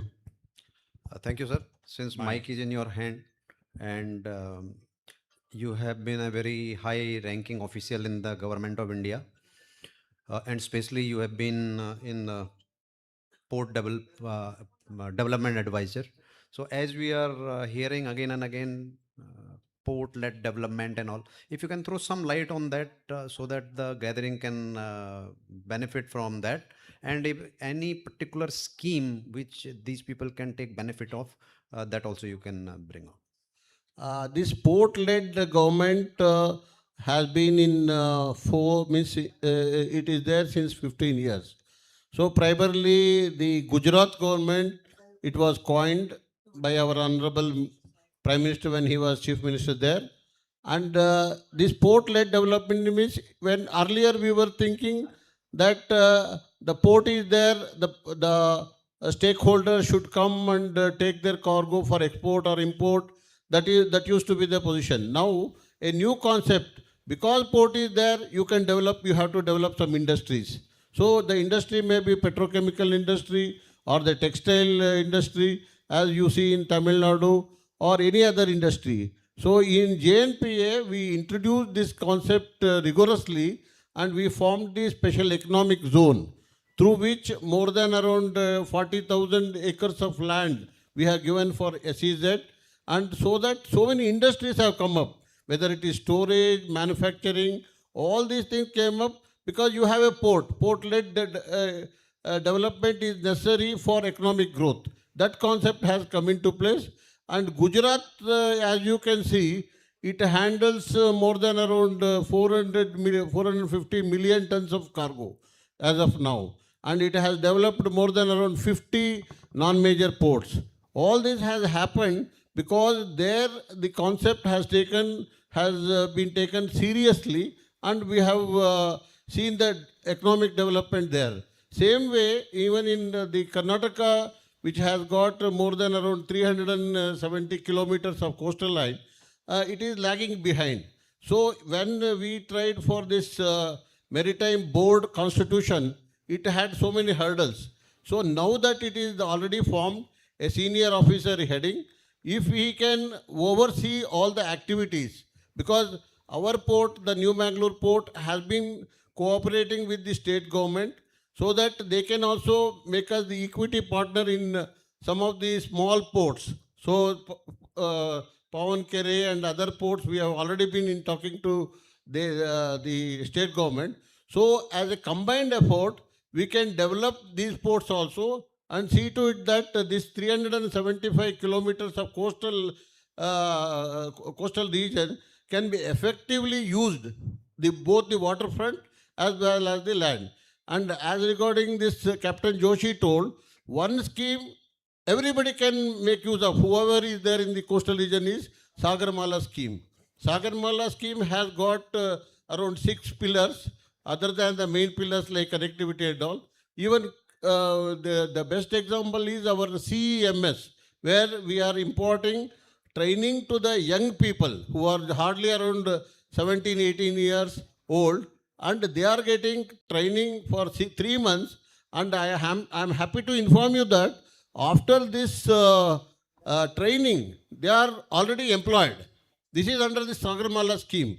Our young people, I am seeing, especially in Dakshina Kannada and Udupi, though they have the entrepreneurship qualities, young and energetic, they are not finding jobs. So jobs are important for earning livelihood. So our deputy chairperson has enabled this, and she gave that permission for starting this CEMS. So this has enabled at least 30 students every 3 months. They are getting jobs. This is a good news. So like that, even for our fishermen, because so many of you may not be knowing that we are constructing a fishing harbor which is going to give employment to at least around 10,000 people, directly or indirectly. So the fishermen, some of them may not be knowing how to utilize their vessels, means it may be a net making or any other skills.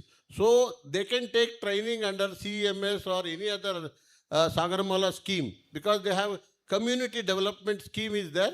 So you can take training under that and improve your livelihood.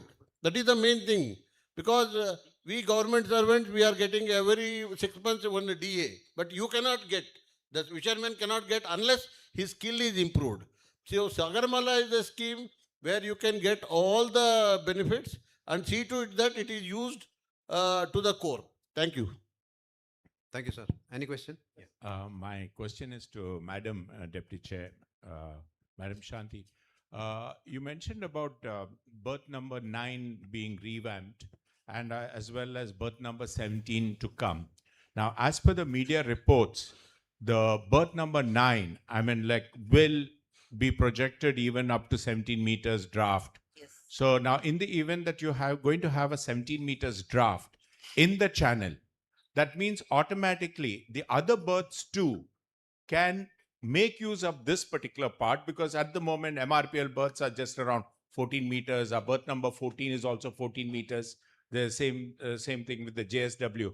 Now, the thing is, if you have to take economies of scale, why can't these particular berths also make use of this 17 meters? Because as far as the best of my knowledge goes, berth number 14 is got the capability to go. The berth construction strength, dead weight has been strengthened for 17 meters. So berth number 14 can go to 17 meters. Then we can also look in terms of whether, like, you know, everybody used to say that I've had the privilege, Madam, of coming into New Mangalore Port as early as July 1976 to load coffee from Mangalore on a ship called Jalaganga to this thing. So I've seen the progress right from 1976 till today. So one question is whether whatever that is done for berth number 9, can it be for all the other ports which have got the potential? Second part is, when can we expect these particular projects to be implemented? I mean, in the sense, what you call, is there a time gap, or, like, you know, whether it's in a particular plan? And also the completion date for berth number 9 as well as berth number 17. Thank you. Yeah, you're very correct. Regarding the berth number 9, shortly within a week you'll be getting the tender invited. It is already in the final stage. And coming to the draft, initially straight away we are not going to the 17 meter and all. It will start with 14 meter in the case of berth number 9. The channel is expected to go to 16 meters first in 2030, before 2035. Completion is 2035. When the channel is done with 16 meter, berth number 9, 14, 15, 16, all the 3 is planned for 16 meter.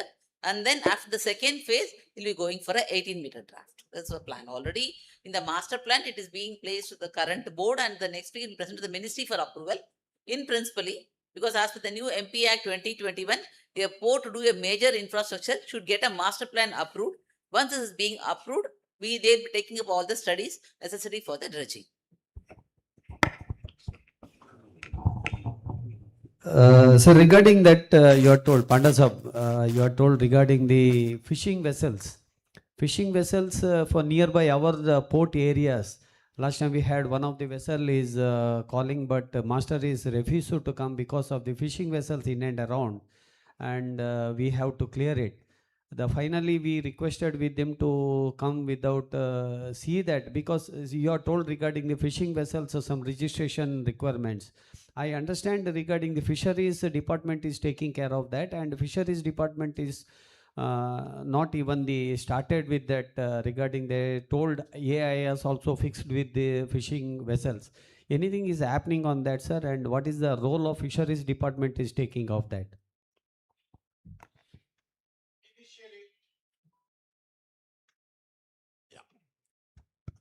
Initially, the fishing vessels over 24 meters in length, they were registered under the Merchant Shipping Act. Thereafter, this one was passed to Ministry of Agriculture and the Department of Fisheries.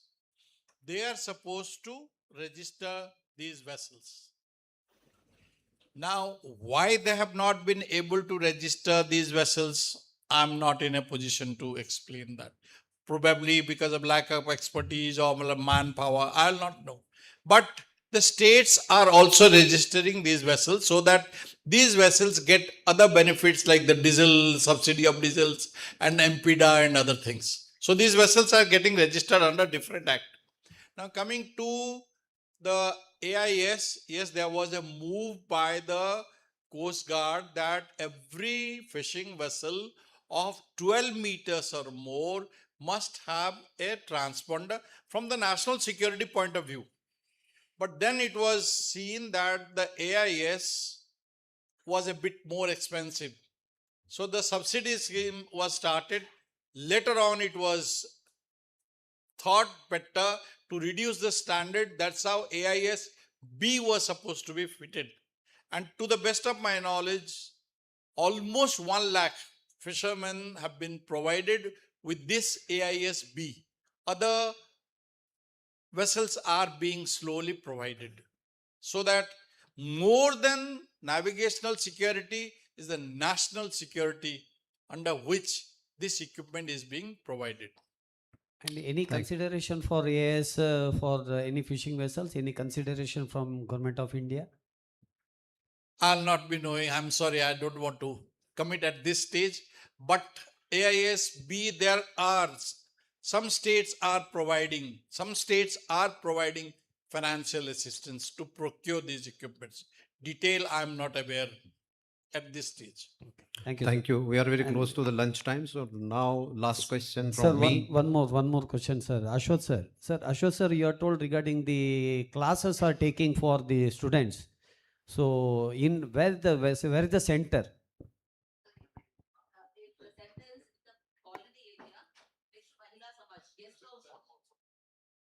It is in Padambur. Padambur next to Mahila Samaj.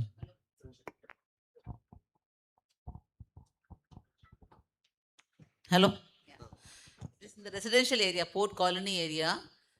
Next to the guest house, one Mahila Samaj is there. Next to that building is the SENS, which we are running. So this is the last question from me to sir. You want to answer something? You No, this is in Panambur, like Madam told, and the faculty is very good because they have brought it from Vishakhapatnam, where the main Indian Maritime University faculty is there. Some of the faculty members have come here and they are teaching the students. Those who have passed just around 12th standard or 10th standard, they can take entry into this thing. And after a minimum of around 3 months, 3 months course, they would be placed in the maritime sector in various ships and other institutes and other industry. So they are getting immediate employment. So the local people can make use of these facilities. Correct. The last batch 100% placement, because they called in fact today is also the batch second and third valedictory function is there today at 1:30. You can go there and you can find out from there. We'll give you the corner. No, So it is nominal only. It is not heavy. yeah. So this second and third today valedictory function is there. They have in fact called me at 1:30, which I don't think I'll be able to make it. So last question to Captain Karkare. As Mr. Aswath said about major port and minor port coordination, and since you have been experienced in both sides, you have seen both side of thing. You have been a chief port officer in Maharashtra Maritime Board, as well as you have worked in the major port. So anything you can tell our gathering today how they can be part of that? See, the coordination between the major port and the non-major ports. I will give a classic example in Mumbai itself. That Mumbai port is a major port, and the adjacent ports, that is Karanja, Dharamtar, and the what do you call Trombay. These are the non-major ports under the Maharashtra Maritime Board, and they are handling the cargo. The passage of these barges of these minor ports is through the Mumbai port. So, in such scenario, the close coordination between the major and minor port is required, because as I say, that each, like in this Indian Port Act, what has been specifically brought out is that each port has to have the response, means disaster management response plan, EDMP, environment disaster management response plan. Similarly, the pollution control, I mean the pollution response, like a NOSDCP, the disaster contingency plan. So this one has to be in coordination with the major port and the minor ports. As such, that is still at the thought process about, because this is been a ticklish issue with the Coast Guard, that each one port has to maintain the certain kind of inventory of the oil pollution response equipment, which is cost prohibitive for a minor port which handles just about 3 or 4 ships in a year, or say about 12 ships in a year. And then to implement the tier 1, under the tier 1, the category C, that is anchorage port, they ask you to maintain entire inventory of the equipment. So there has to be some gradation. We are, means as such, since I'm looking after the development of the minor port under the Maharashtra Maritime Board. So that's what issue I've been taking up with the Coast Guard. In fact, I had a meeting there for yesterday, but it got postponed to May.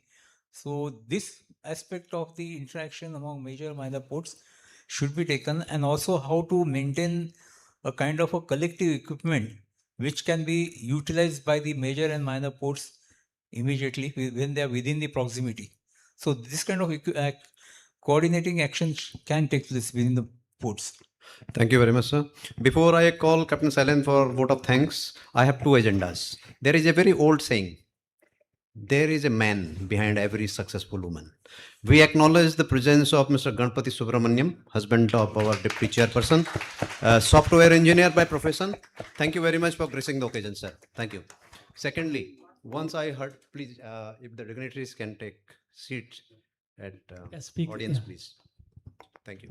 So last, before I call up Salendra, I heard once Jack Ma. Everybody knows who is Jack Ma? Jack Ma is a big business from China. Somebody asked him, how you are so successful? He said, I do only one thing. I employ the people who are much smarter than me.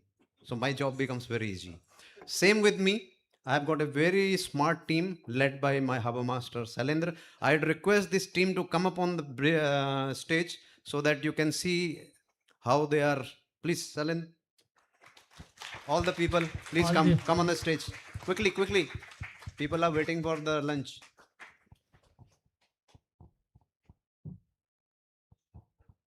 Come.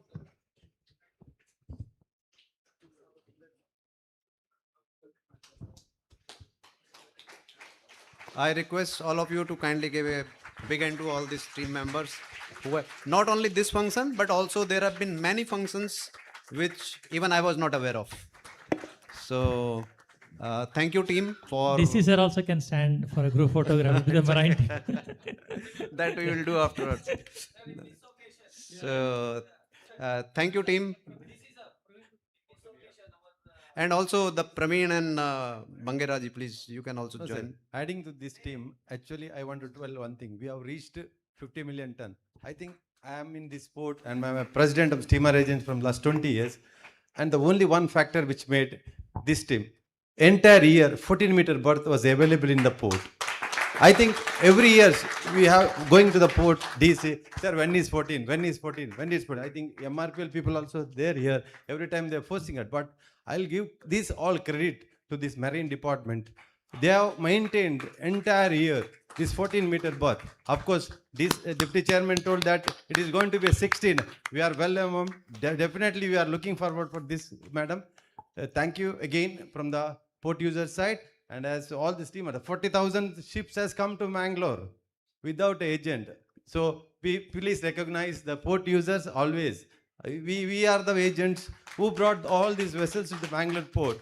Thank you, Marine Department. Thank you all the port employees who has given the wonderful cooperation from last these 50 years. It's still going to be continued. Thank you very much. Okay, I will just put a little clarification on it. Thank you very much for the encouraging word for us, and we assure you we will give you even better services near future. Thank you. With regard to 40,000 one, it was just impromptu. We were actually not planning something because agent was already on board. Your member was there to attend it. Maybe we could not call this thing because not much of time, and it was a LPG, and ma'am knows how much we were tense because a lot of reporters were there and ministry was calling, so many things were happening. So it was not a planned one. If it is a planned like this, we will never miss you. So even if it has hurted you, unconditional apology from my side. Okay, thank you. Who? No, please, it is very harsh to say that. I will not receive that with very kindness because we know how much we respect you. This is we only know. So thank you all very much for being so nice audience and being so interactive. Thank you. And members from Marine Department, please come for a group. Everybody is come now. Yeah, there are a few people. There are a few people. Yeah, Jaldi aa jao bhai, work Sir very Mohammed. hard to success of this event. Yeah. Yes. Yeah. DC sir, please join sir. No, I'm please. there. No. You have to I be like there Mike. in the middle. I like Mike. So just once Madhusudan again. Kundar, where is Madhusudan Kundar?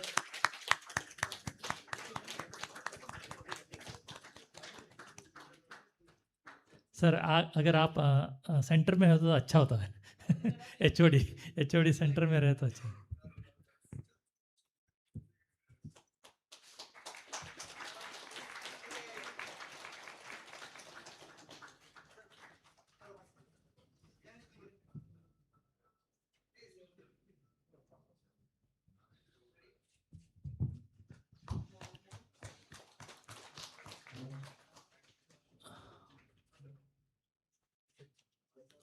Okay, thank you. Now to conclude this workshop, I invite Captain Shailendra Kumar, Harbour Master, to propose vote of thanks. Good afternoon, everyone. Respected Deputy Chair, Madam, distinguished Speaker, esteemed dignitary, and participant. It is my privilege to propose vote of thanks at conclusion of this insightful maritime seminar, which is part of 63rd Maritime Week celebration. NMPA is organizing every year this kind of workshop, maritime workshop before the monsoon. The main purpose of this workshop to deal with the rogue vessel coming in the monsoon season and also to deal with the maritime emergency. So first of all, thanks goes to our beloved Deputy Chair Madam for presiding over this function and enlightening us about maritime adversity and significance of Maritime Week celebration in the detail. On behalf of all of us, I express my heartful thanks to you, Madam. Our special thanks goes to Sri Darshan HV and Sri Nand Kumar for accepting our invitation and attended the function and given the provoking speech on the disaster. Our thank goes to great speaker Captain L.K. Panda and Captain Karkare for giving wonderful insight and sharing valuable knowledge, perspective and experience in involving maritime sector in the seminar. Thanks go to Sri Ubedur Rahman MMD Surveyor for conducting joyful and interesting maritime quiz. Thank you, sir. I am grateful to our respected Deputy Conservator Captain Joshi sir for guidance and direction for today's function. I thank to all participants, stakeholder, HOD, my dear colleague for their esteemed presence in gathering, whose active involvement made the seminar vibrant and productive. I also thanks to all department of NMPA for making all required arrangement for this program. And last not the least, thank goes to National Maritime Day Committee for wholeheartedly involving themselves towards success of this function. And thanks go to our Sri Chandrasekhar Palekar for successfully conducting this seminar. Before concluding, I thank one and all for being part of today's function. Thank you, sir. Thank you, sir, for thanking everyone. And also, sorry, I also thanks for coming here and covering this full seminar to all media who have present here. Thank you so much. Yeah, last but not the least, for the port users, has there been anything on this 40,000th vessel? Really, it's sorry. As he said, they were reporters on some other issue, so we thought we should not leave the reporters alone in the vessel. So we thought this is to club the occasion. That was the reason. And taking into account that 3-4 years have not been heard, from this month onwards, this financial year onwards, we'll be having a port user meeting on every second Monday of the month. That will be held by the traffic department, where deputy chairman or chairman and all the HODs will be present there. Thank you. It's already started. Now we are seeing that we are heard, and that is how the gathering under the leadership of Manor Captain Joshi, we are so heartedly involved in all the functions. All the people are there. It's already showing. Thank you very much, madam. We are with you always. Friends, before we wind up, I request everyone kindly rise for the national anthem.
Thank you all for your participation and making this seminar a grand success. Please proceed for lunch, and those who have not collected the participation certificate, please collect at the counter, registration desk.